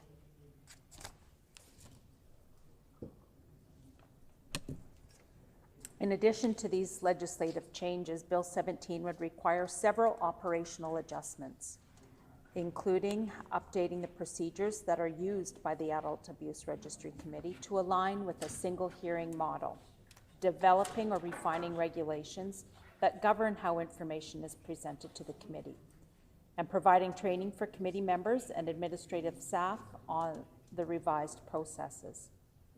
It will also be necessary to clearly communicate these procedural changes to the investigators, designated officers, and the relevant departments to ensure consistency and understanding across the system. If this is implemented effectively, these changes could bring several important benefits, one of which could be a single hearing process that could potentially reduce the delay in getting decisions made. Faster decisions mean that individuals who pose a risk to these vulnerable people can be identified sooner, put on the list sooner, and again, that would strengthen the protection for these vulnerable individuals. Secondly, these improved timelines enhance the safety in many care settings by ensuring that those who have committed abuse are identified and prevented from continuing in positions of trust and care. Streamlining the procedures improve administrative efficiencies, reducing complexity and workload for those responsible for managing the system. Finally, clearer and updated language within the legislation could improve the legal clarity, making it easier to understand and apply this moving forward. While these outcomes are promising, it's also important that we approach this with a sense of cautious optimism, because legislation doesn't just always solve the problems. It's about the framework and the real impact that lies on the implementation of such. One of the most critical questions we have to ask is whether it's necessary resources, will the necessary resources be in place to support the changes? Enhanced reporting systems often require reliable infrastructure. Is that something that is in place or could be in a timely fashion? There's an education and training component that could require both funding and coordination. Improving access to the registry depends on systems that are efficient, accessible, and of course, secure. And without the appropriate investment, even the well-designed legislation can fall short of achieving the purpose. We have to also bring forward the bureaucratic delays that cannot stand in the way of justice. Families who are waiting for outcomes deserve timely resolutions. And when individuals who may pose a risk remain unlisted on the registry due to the procedural delays that lie within the system, there's the possibility that they could continue working in those care environments and posing risk for those that are unaware of this employee's history. Another critical factor in Bill 17 is the public awareness. For the registry to be effective, Manitobans must not only know that it exists, but also understand how to recognize abuse and how to report it. This requires, again, a coordinated effort to educate the public through the awareness campaigns, outreach initiatives, and partnerships with a variety of community organizations and those environments where these people may reside. And that collaboration, of course, is essential to the safety and the advocacy groups, caregivers, healthcare professionals, and organizations that work directly with these individuals. Addressing adult abuse is not solely the responsibility of government. It's the shared responsibility of all people. Communities, families, individuals, we all have a role to play in the protection of these people. We must work together to create a culture where dignity and respect are not optional, but they are expected. A culture where vulnerability is met with compassion, care, and not exploitation. Again, community engagement will play a key role in achieving this. Conversations about adult abuse must extend beyond the legislative chambers into community centers, workplaces, homes, and environments. By bringing these discussions into the open, we can reduce stigma, increase understanding, and encourage action. Empowering individuals to report abuse is equally important. This means creating an environment where people feel safe, confident, and that their concerns can be taken seriously. Reporting mechanisms must be accessible, and responses must be timely and effective. At the same time, we must consider the broader systems that impact vulnerable adults. Access to healthcare, social services, and of course housing and community supports all influence the level of vulnerability. When these systems are strong and responsive, individuals are less likely to find themselves in a situation where there can be harm and abuse. Bill 17 is an important step, but must be part of a larger, more comprehensive approach. We must ask ourselves difficult questions. Are we doing enough to support caregivers? Are frontline workers receiving the resources that they need? Are we addressing the root causes of why the abuse is happening? What is the appeal process, and is there a mechanism in place for an individual who may have been wrongly accused? Passing legislation is only the first step. We must ensure that this leads to real, measurable improvements in the lives of those that it's designed to protect. This requires setting clear expectations, monitoring the outcomes, and being willing to adapt when necessary. It means maintaining communication with stakeholders and responding to feedback in a meaningful way. It also requires recognizing that this work is ongoing. Protecting vulnerable adults cannot be achieved through a single bill or initiative. It demands sustained commitment, continuous evaluation, and a willingness to improve over time. Bill 17 represents a meaningful step forward, strengthening protections for vulnerable adults in Manitoba. It reflects an understanding of the seriousness of issue and also to address it. The true measure, however, of this legislation will be found in its implementation. Again, by working collaboratively with community organization, frontline workers, and Manitobans, we can build a system that truly protects those who are most vulnerable. It's about ensuring that every Manitoban, regardless of their circumstances, is treated with respect, care, and compassion.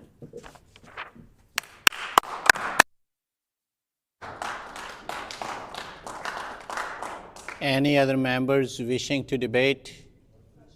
Seeing none, is the House ready for the question? The question before the House is concurrence and third reading of Bill number 17, the Adult Abuse Registry Amendment Act. Is it the pleasure of the House to adopt the motion? Agreed? Agreed, and so ordered. We would now consider concurrence and third reading.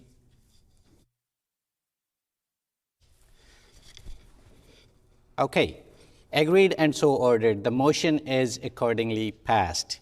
We will now consider concurrence and third reading of Bill 23, the Advocate for Children and Youth Amendment Act. Honorable Minister of Families. Miigwech, Honorable Deputy Speaker. I move, seconded by the Minister for Housing, Addictions and Homelessness, that Bill number 23, the Advocate for Children and Youth Amendment Act, reported from the Standing Committee on Social and Economic Development, be concurred in and be now read for a third time and passed.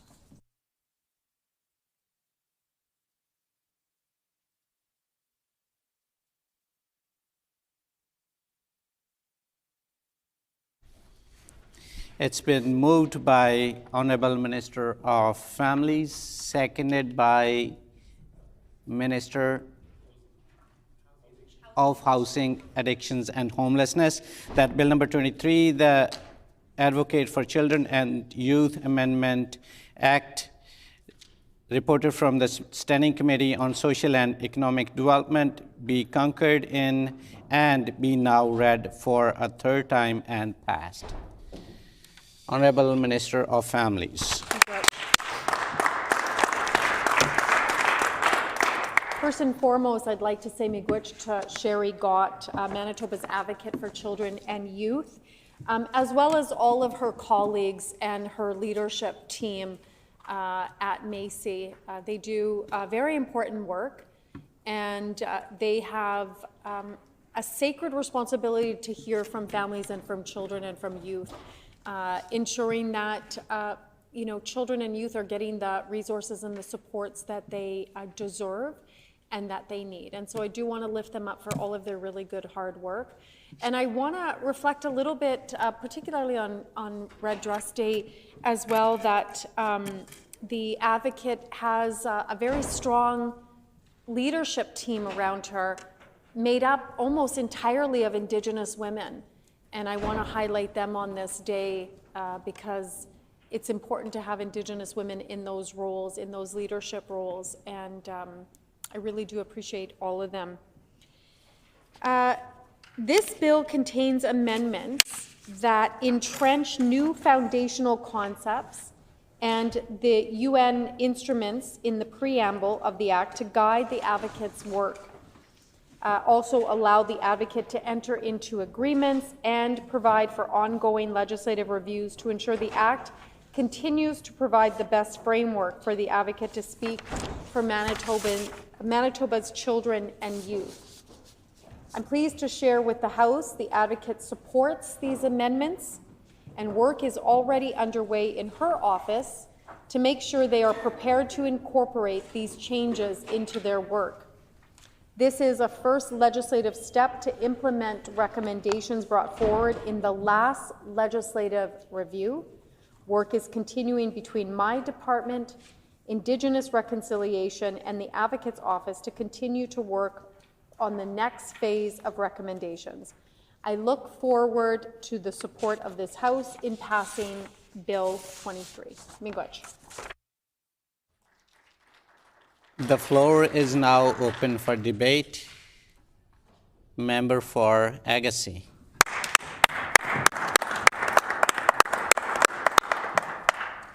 Thank you.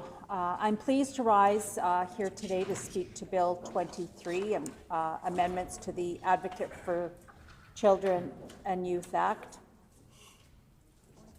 Well, legislation like this often presents itself as progress. Manitobans deserve to know whether it will actually change outcomes for children or simply adjust the language around a system that continues to fall short. At its core, the role of the Manitoba Advocate for Children and Youth is not symbolic. It's not advisory in a casual sense. It exists because, unfortunately, even the best designed systems sometimes fail. And when they fail, children are the ones that pay the price. The real question before us today is not whether we support the advocate. Progressive Conservatives have always supported the advocate since we established the Manitoba Advocate for Children and Youth as a fully independent officer of the Legislative Assembly in 2017. The question is whether this legislation meaningfully strengthens the system around them or leaves gaps in place.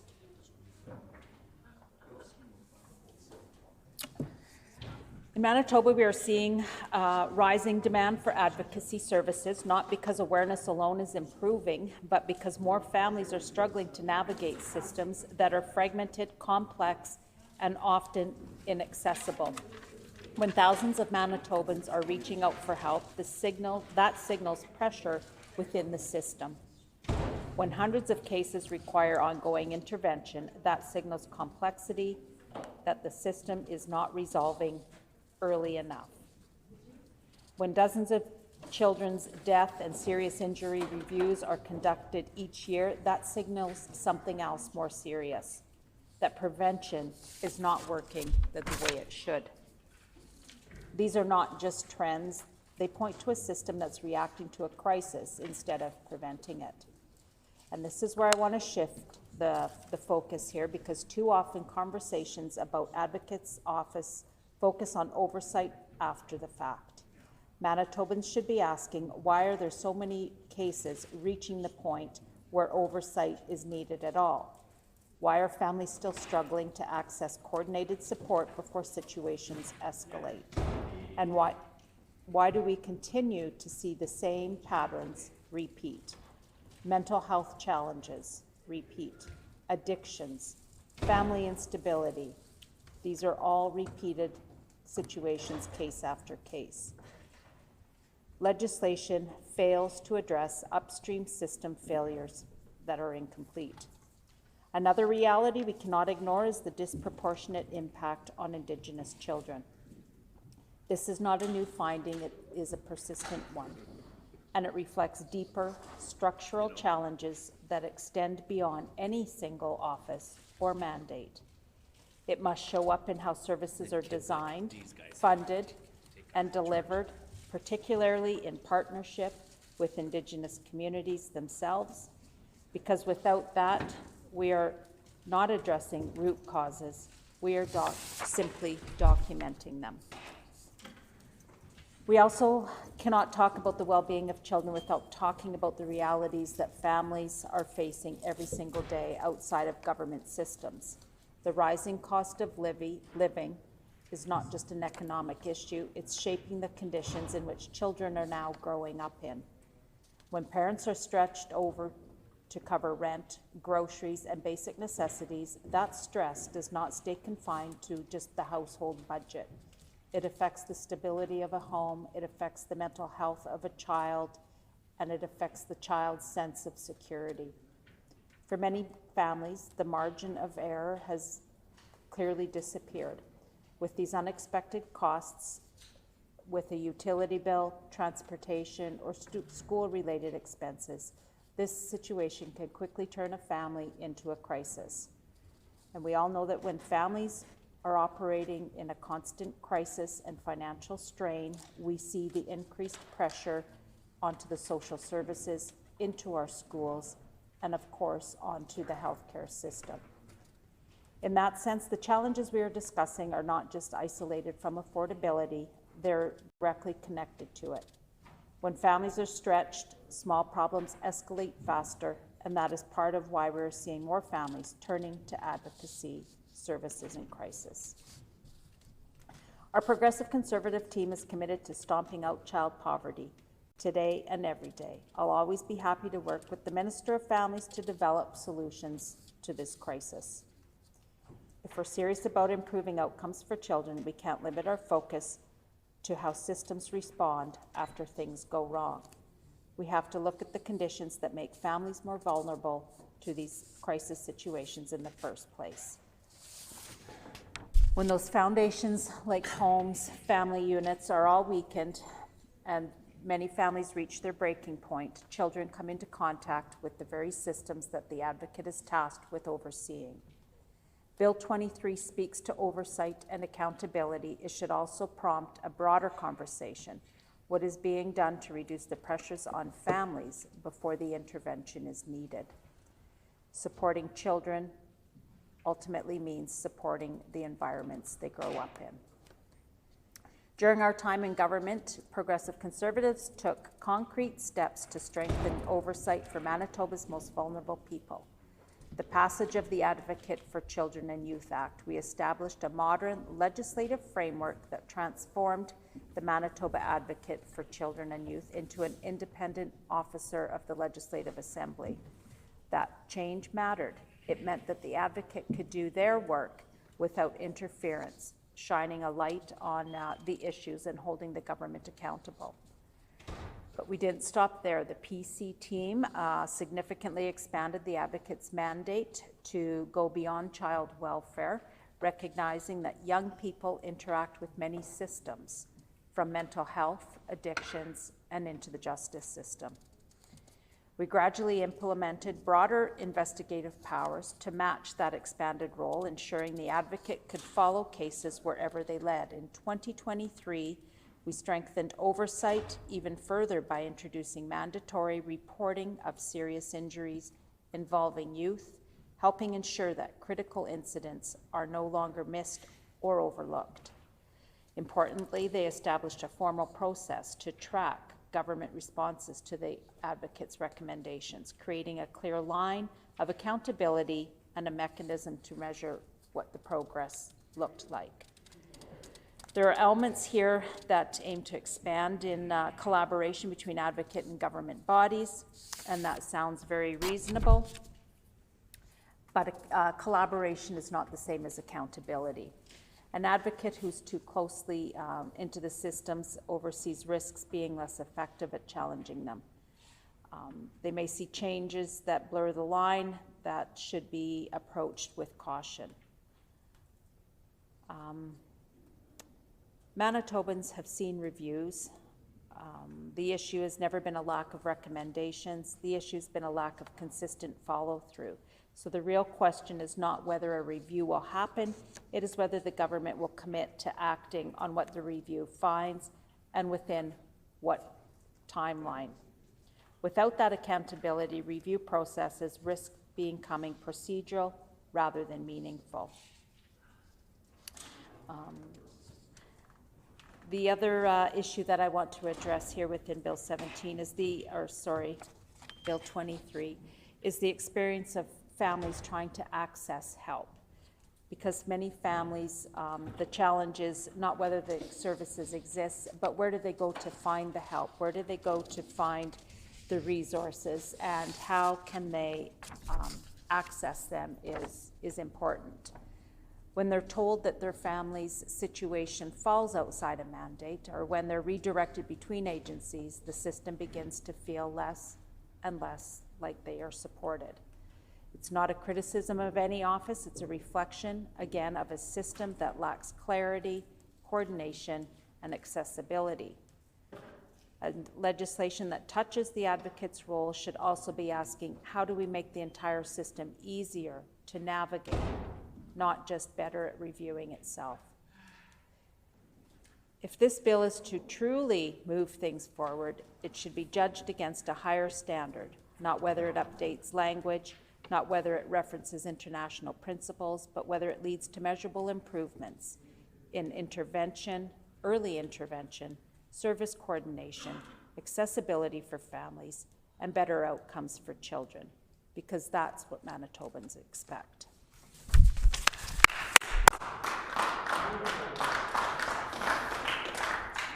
Seeing no further debate, is the House ready for the question? The question before the House is concurrence and third reading of Bill number 23, the Advocate for Children and Youth Amendment Act. Is it the pleasure of the House to adopt the motion? Agreed and so ordered. The motion is accordingly passed. We will move on to Bill number 51, the Public Sector Artificial Intelligence and Cybersecurity Governance Act. The Honourable Minister for Innovation and New Technology.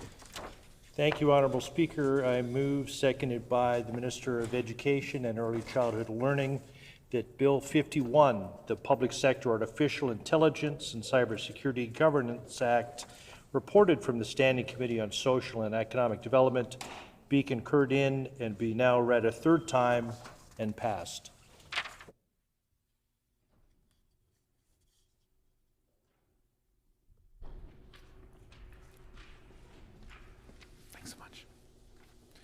It has been moved by the Honourable Minister for Innovation and New Technology and seconded by the Honourable Minister for Education and Early Childhood Learning that Bill number 51, the Public Sector Artificial Intelligence and Cybersecurity Governance Act, Loi sur la gouvernance de l'intelligence artificielle et de la cybersécurité au sein du secteur public, reported from the Standing Committee on Social and Economic Development, be concurred in and be now read for a third time and passed. The Honourable Minister of Innovation and New Technology.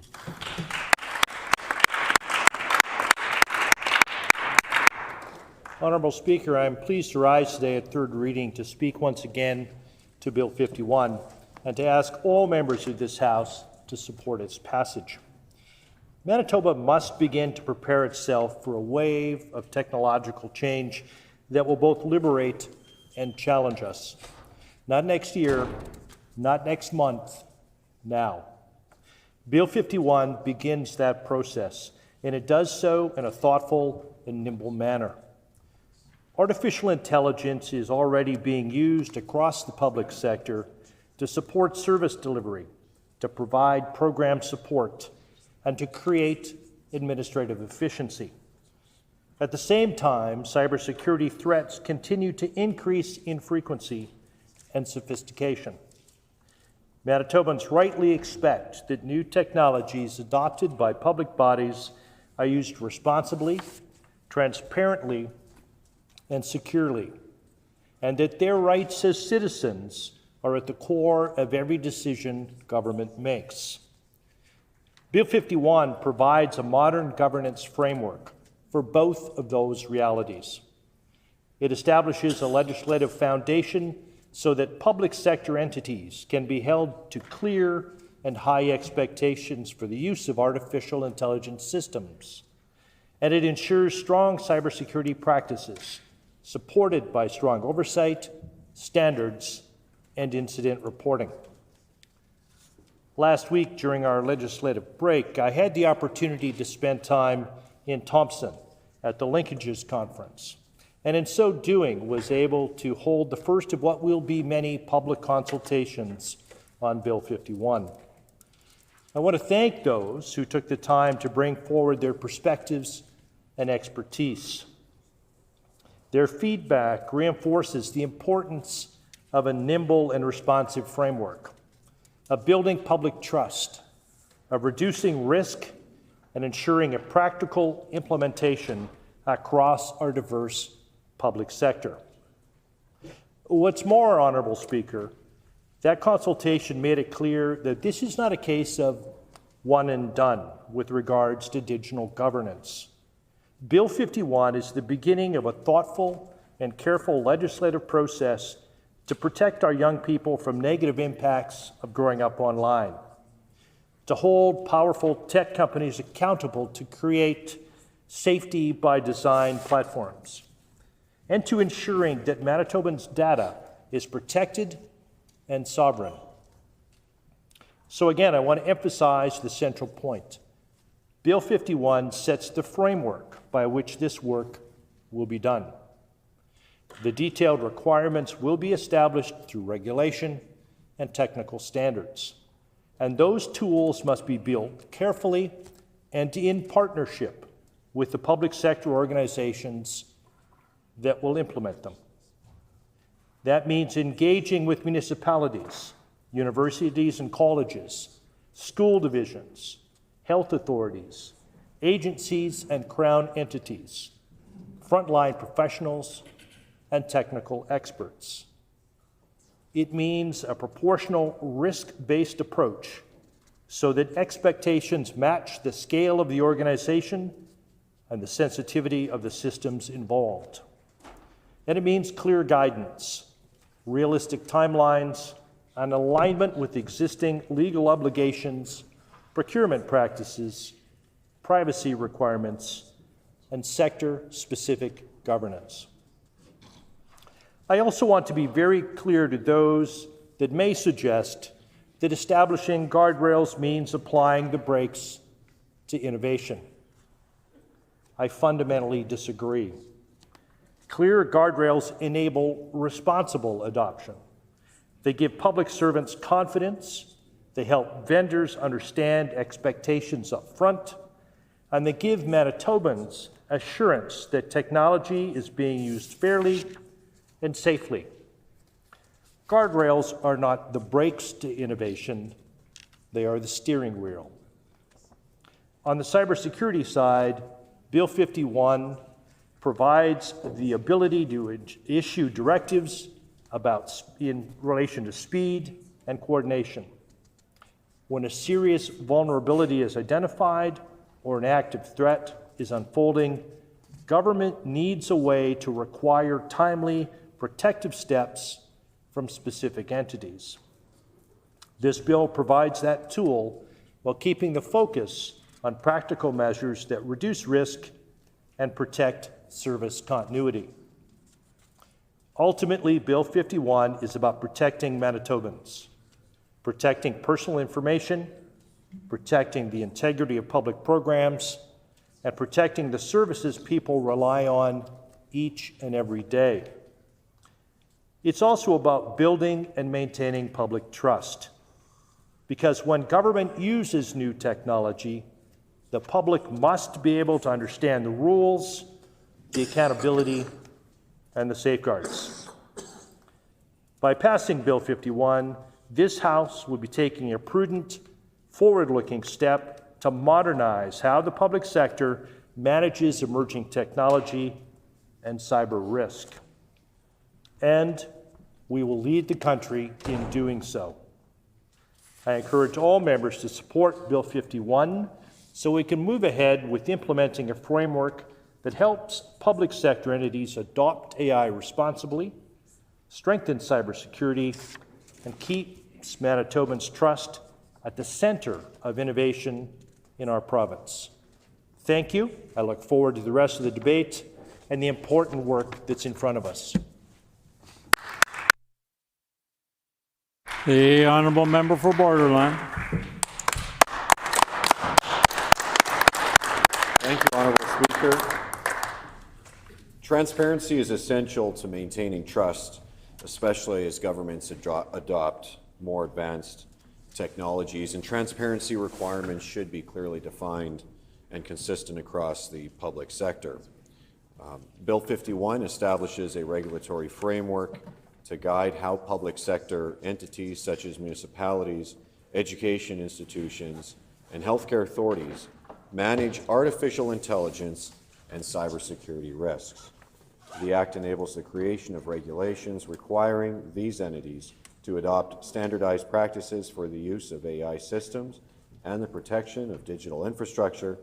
Areas that may be regulated include mandatory disclosure of AI systems being used, the development of internal accountability and oversight frameworks, and formal reporting processes for cybersecurity incidents.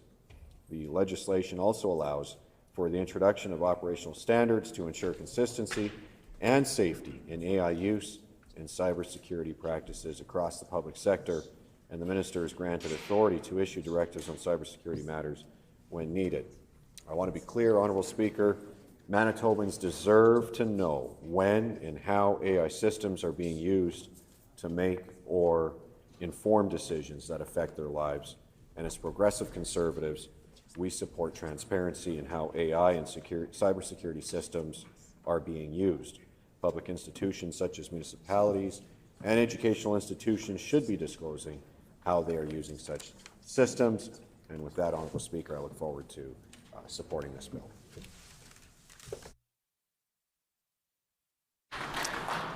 There are no other speakers. Is the House ready for the question?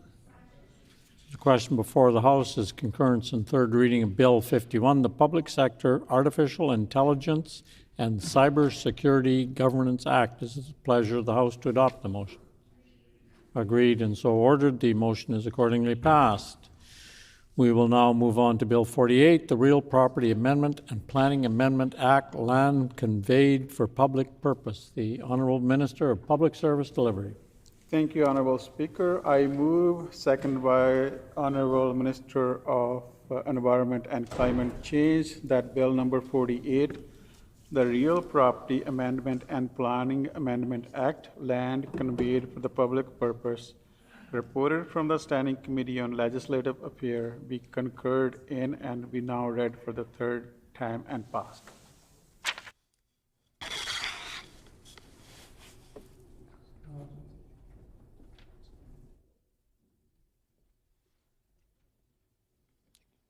Been moved by the Honourable Minister of Public Service Delivery, seconded by the Honourable Minister of Environment and Climate Change, that Bill number 48, the Real Property Amendment and Planning Amendment Act, land conveyed for public purposes, be now reported from the Standing Committee on Legislative Affairs, be concurred in and be now read a third time and passed. The Honourable Minister of Public Service Delivery.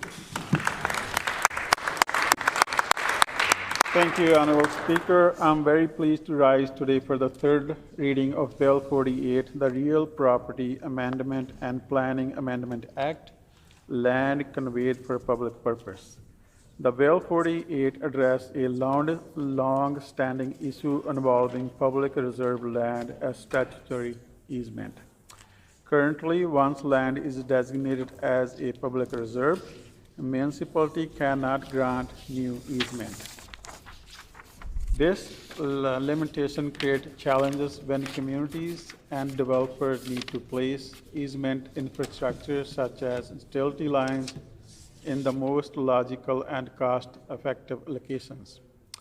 Stakeholders, including municipalities, the City of Winnipeg, and industry partners, have consistently indicated that allowing statutory easement on public reserve land would support more orderly and efficient development while still preserving the public purpose of these lands.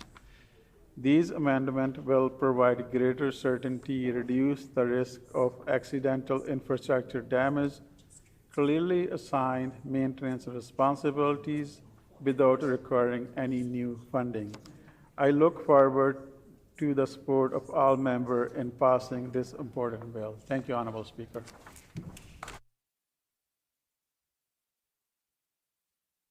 The Honourable Member for Riding Mountain.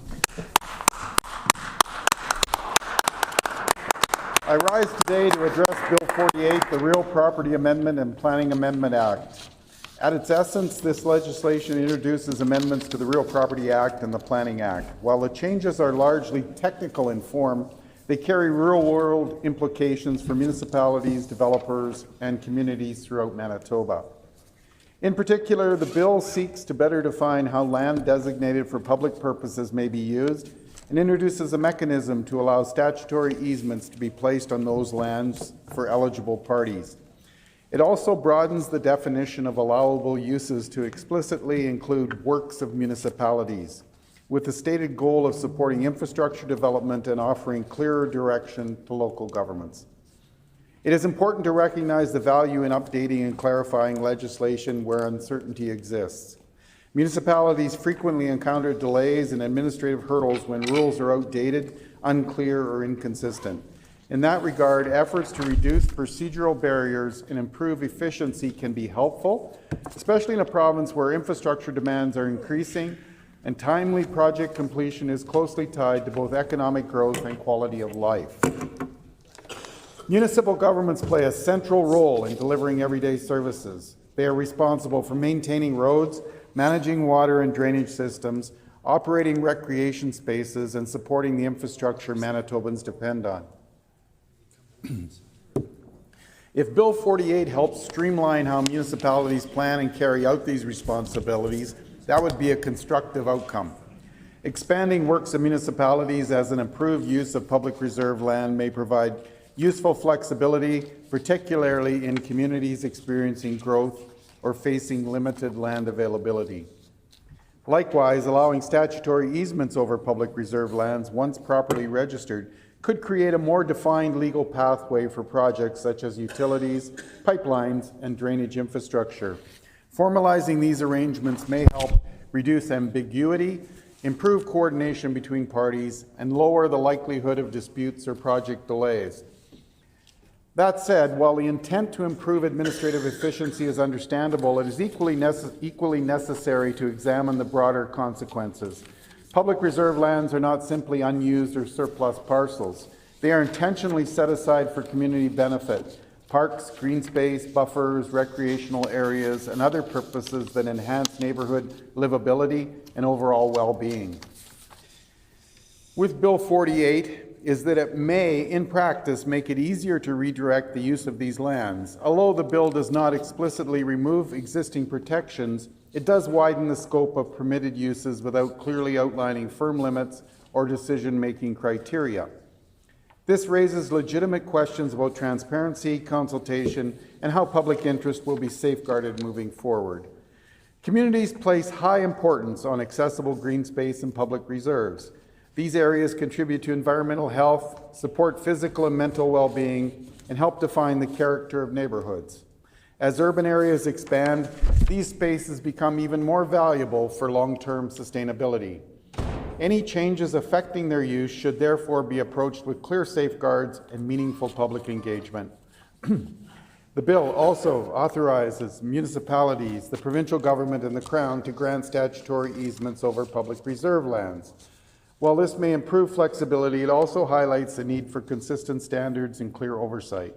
Without uniform guidelines, there is a risk of uneven application across jurisdictions, potentially leading to confusion or unintended outcomes over time. From a fiscal standpoint, this legislation appears to carry minimal direct costs for administration. However, the longer-term or indirect effects, such as shifts in land use, changes to planning processes, or impacts on infrastructure coordination are harder to measure and should not be overlooked. It is also important to consider the broader context in which this bill is being advanced. Many municipalities are under growing pressure, whether from population increases in some regions or infrastructural shortfalls in others. They are expected to do more with constrained budgets and rising costs. In that environment, any measure that genuinely improves efficiency deserves consideration, but it must still be balanced with careful planning and accountability. In the case of Bill 48, several questions remain that would benefit from further clarity as the bill proceeds. For example, how will the government ensure that municipal use of public reserve land for infrastructure does not undermine community priorities? Will there be mandatory public consultation when such lands are affected by easements or changes in use? What reporting or oversight mechanisms will be used to track how statutory easements are applied? It is also important to better understand how eligible grantees will be defined in practices. While the bill references existing frameworks under the Real Property Act, further detail and eligibility criteria would help ensure transparency, fairness, and public trust in how access to public lands is granted. Another issue is the cumulative impact of these decisions over time. While a single project affecting public reserve land may appear minor, repeated or incremental changes could significantly alter the availability and purpose of these spaces within a community. That underscores the importance of long-term planning and consistent oversight. The government has suggested that this legislation will help accelerate development. While improved efficiency can be a valid objective, speed alone should not be the guiding principle. Development must still be grounded in sound planning, community input, and sustainability. Expediency should not come at the cost of due process or the interests of residents who rely on shared public spaces. It will also be important to assess how this bill aligns with the needs of individual municipalities. Some may welcome the additional flexibility, while others may have concerns about the implications for land use and community planning. Those perspectives should help shape both implementation and any future amendments. More broadly, Manitoba continues to face significant infrastructure challenges. Communities across the province require investment in roads, water systems, flood protection, and public facilities. Legislative adjustments alone cannot resolve these needs. They must be paired with sustained funding, planning, and long-term commitment. In that sense, Bill 48 is only one component of a much larger framework. It may reduce certain procedural barriers, but it is not a substitute for comprehensive infrastructure strategy or meaningful investment. It should be viewed as complementary to those broader efforts, not a replacement for them. Bill 48 represents an administrative update with practical implications for land use and municipal planning. It aims to clarify existing legislation, provide additional flexibility, and support infrastructure development. At the same time, the bill raises important considerations regarding the protection and stewardship of public reserve lands. It underscores the need for transparency, clear standards, and accountability, as well as a careful balance between efficiency and the long-term interests of communities and the environment. As this legislation passes today and receives royal assent, it would benefit from continued engagement with municipalities, stakeholders, and Manitobans to ensure that its implementation strengthens public confidence while protecting the shared spaces that communities value. Thank you. That was very well. There are no other, there are no other speakers. Is the House ready for the question? Question before the House is concurrence and third reading of Bill 48, the Real Property Amendment and Planning Amendment Act, land conveyed for public purposes. Is it the pleasure of the House to adopt the motion? Agreed and so ordered. The motion is accordingly passed. The Honourable Member for Agassiz. On House business. The Honourable Member for Agassiz on House business. Could you please canvass the House for leave to transfer the sponsorship of private members' resolution number 9, calling on the provincial government to prioritize the struggles facing Manitoba families, scheduled for debate on Thursday, May 7, 2026, from the member for Morden Winkler to the honourable member for Interlake Gimli. Is there leave to transfer the sponsorship of private members' resolution number 9, calling on the provincial government to prioritize struggles facing Manitoba families, scheduled for debate on Thursday, May 7th, 2026, from the honourable member for Morden Winkler to the honourable member for Interlake Gimli? Is there leave? Leave has been granted.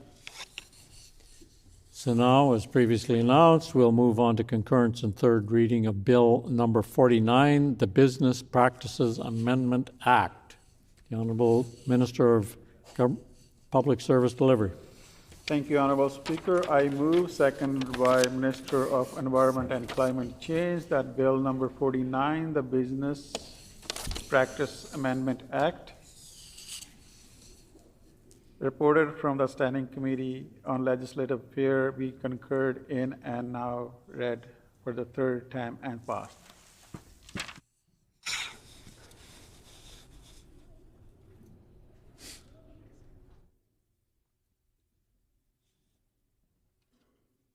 Been moved by the Honourable Minister of Public Service Delivery, seconded by the Honourable Minister for Environment and Climate Change, that Bill number 49, the Business Practices Amendment Act, reported from the Standing Committee on Legislative Affairs, be concurred in and be now read a third time and passed. The Honourable Minister of Public Service Delivery. Thank you, Honourable Speaker. I'm very pleased to rise today for the third reading of Bill 49, the Business Practice Amendment Act. This bill will respond to the growing concern about unfair business practice that use consumers' personal data to charge higher prices for the same goods or services. At a time when many Manitobans are facing rising costs, especially for essentials like groceries, our government is taking action to improve affordability. Manitobans expect transparency and fairness when they shop. They deserve confidence that when they make everyday purchases, they are treated equally and not charged more based on their personal data. Bill 49 directly addressed this concern that some businesses use personal data to charge higher prices for same product or services. If passed, this legislation would make it an unfair business practice for retailers to use personal data to increase prices for individual consumers. By strengthening these protections, the Bill 49 promotes fairness, enhances consumer confidence, and supports a more competitive and transparent retail environment.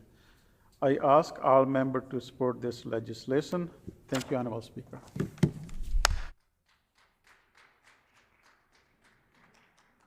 The Honourable Member for Riding Mountain.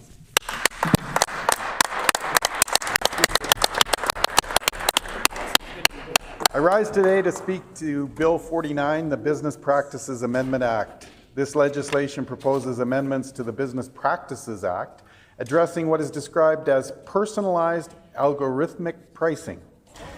In practical terms, it seeks to regulate situations where businesses may use data, algorithms, or automated systems to adjust pricing for individual consumers based on personal information, behavior, or inferred willingness to pay. The bill expands the definition of unfair business practices to include instances where consumers could be charged different prices due to data-driven profiling. It also introduces new definitions including online retailers, online distributors, and electronic shelf labeling systems. In addition, it recognizes that unfair practices may occur through artificial intelligence, machine learning, or algorithmic tools, even when a transaction is not ultimately completed. It further establishes requirements for disclosure and consent where personalized pricing is used. At its core, the objective of this legislation is consumer protection. Manitobans expect fairness in the marketplace. They expect pricing that is transparent, consistent, and not influenced in ways that are hidden or difficult to understand. It is also reasonable to recognize that technology is changing how commerce functions. Digital platforms, data analytics, and automated decision-making are becoming more common in business operations. Governments must therefore consider whether existing consumer protection frameworks remain adequate in light of those developments. That said, while the intent of Bill 49 is understandable, it is important to carefully examine its necessity, timing, and practical impact. A key point that must be emphasized is that there are currently no reported cases or documented concerns in Canada indicating that personalized algorithmic pricing is being used in a way that harms consumers in everyday transactions. There is no evidence presented of this being a present issue in the province's retail environment. In that sense, the bill is addressing a hypothetical or anticipated scenario rather than a demonstrated problem that Manitobans are experiencing today. That distinction matters. Bill 49 is largely preventative in nature. It is designed to regulate a potential future development in pricing practices rather than respond to an existing issue affecting consumers. While forward-looking legislation can have merit, it must still be balanced against current and immediate priorities. Right now, Manitobans are facing real and ongoing cost of living pressures. Families are making difficult choices at grocery stores, at the gas pump, and in managing household expenses. Affordability remains one of the most significant concerns across the province. In that context, is it reasonable to ask what direct benefit this legislation provides today? Will it lower prices? Will it reduce household costs? Will it make everyday goods more affordable for Manitobans? Based on its structure, the bill does not appear to have an immediate or measurable effect on affordability. Instead, it establishes a regulatory framework that may become relevant only if certain pricing practices emerge in the future. There is a clear difference between legislation that addresses a current and demonstrated issue and legislation that anticipates a possible future one. There are also considerations for Manitoba's business community. The province includes a wide range of businesses, from small local retailers to large online platforms. These businesses rely on clear, stable, and predictable rules to operate effectively. Bill 49 introduces new compliance requirements related to data use, pricing transparency, and consent. While these provisions aim to protect consumers, they may also introduce additional administrative obligations, particularly for small businesses that may have limited capacity to manage complex regulatory frameworks. It is also important to ensure that legitimate and widely accepted business practices are not unintentionally captured or discouraged. Many businesses use discounts, loyalty programs, and targeted promotions as part of normal competitive strategy. These tools are generally well understood by consumers and contribute to market competition. As such, it will be important to clearly distinguish between harmful discriminatory pricing and standard promotional activity, so that businesses are not left uncertain about what is permitted. Another consideration is enforcement and implementation.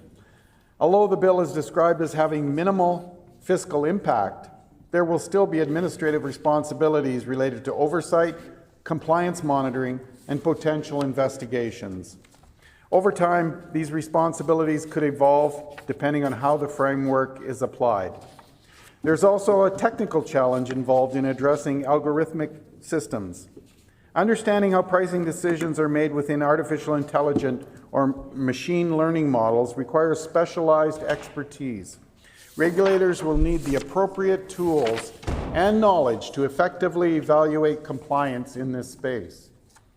Transparency provisions are another key element of the bill. Requiring disclosure and consent when personalized pricing is used is, in principle, a reasonable safeguard. However, its effectiveness will depend heavily on how clearly that information is communicated to consumers.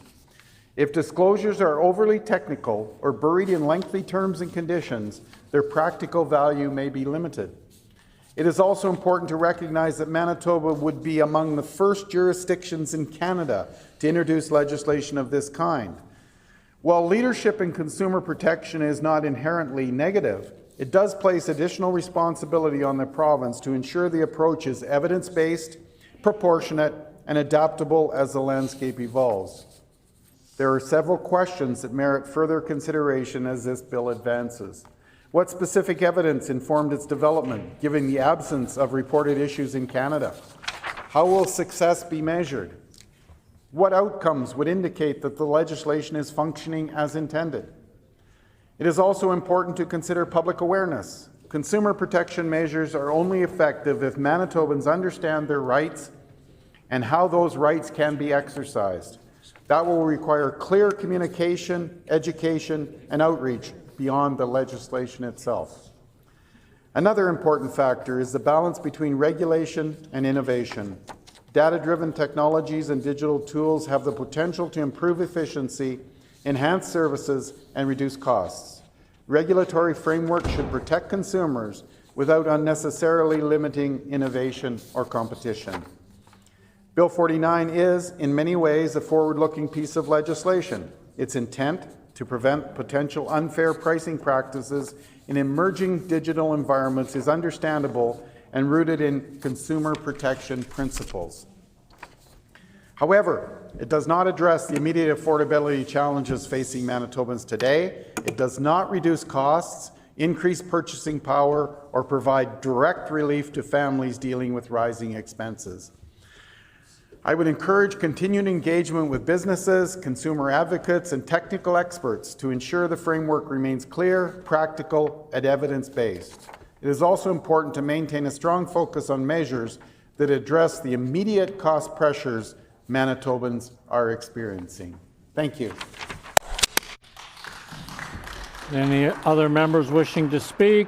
If not, the question before the House is concurrence and third reading of Bill 49, the Business Practices Amendment Act. Is it the pleasure of the House to adopt the motion? Agreed and so ordered. The motion is accordingly passed. The honourable member for Waverley. Is it the will of the House to call it 5 o'clock? Is it the will of the House to call it 5 o'clock? Agreed and so ordered. The hour being 5 o'clock, this House is adjourned and stands adjourned until 1:30 tomorrow.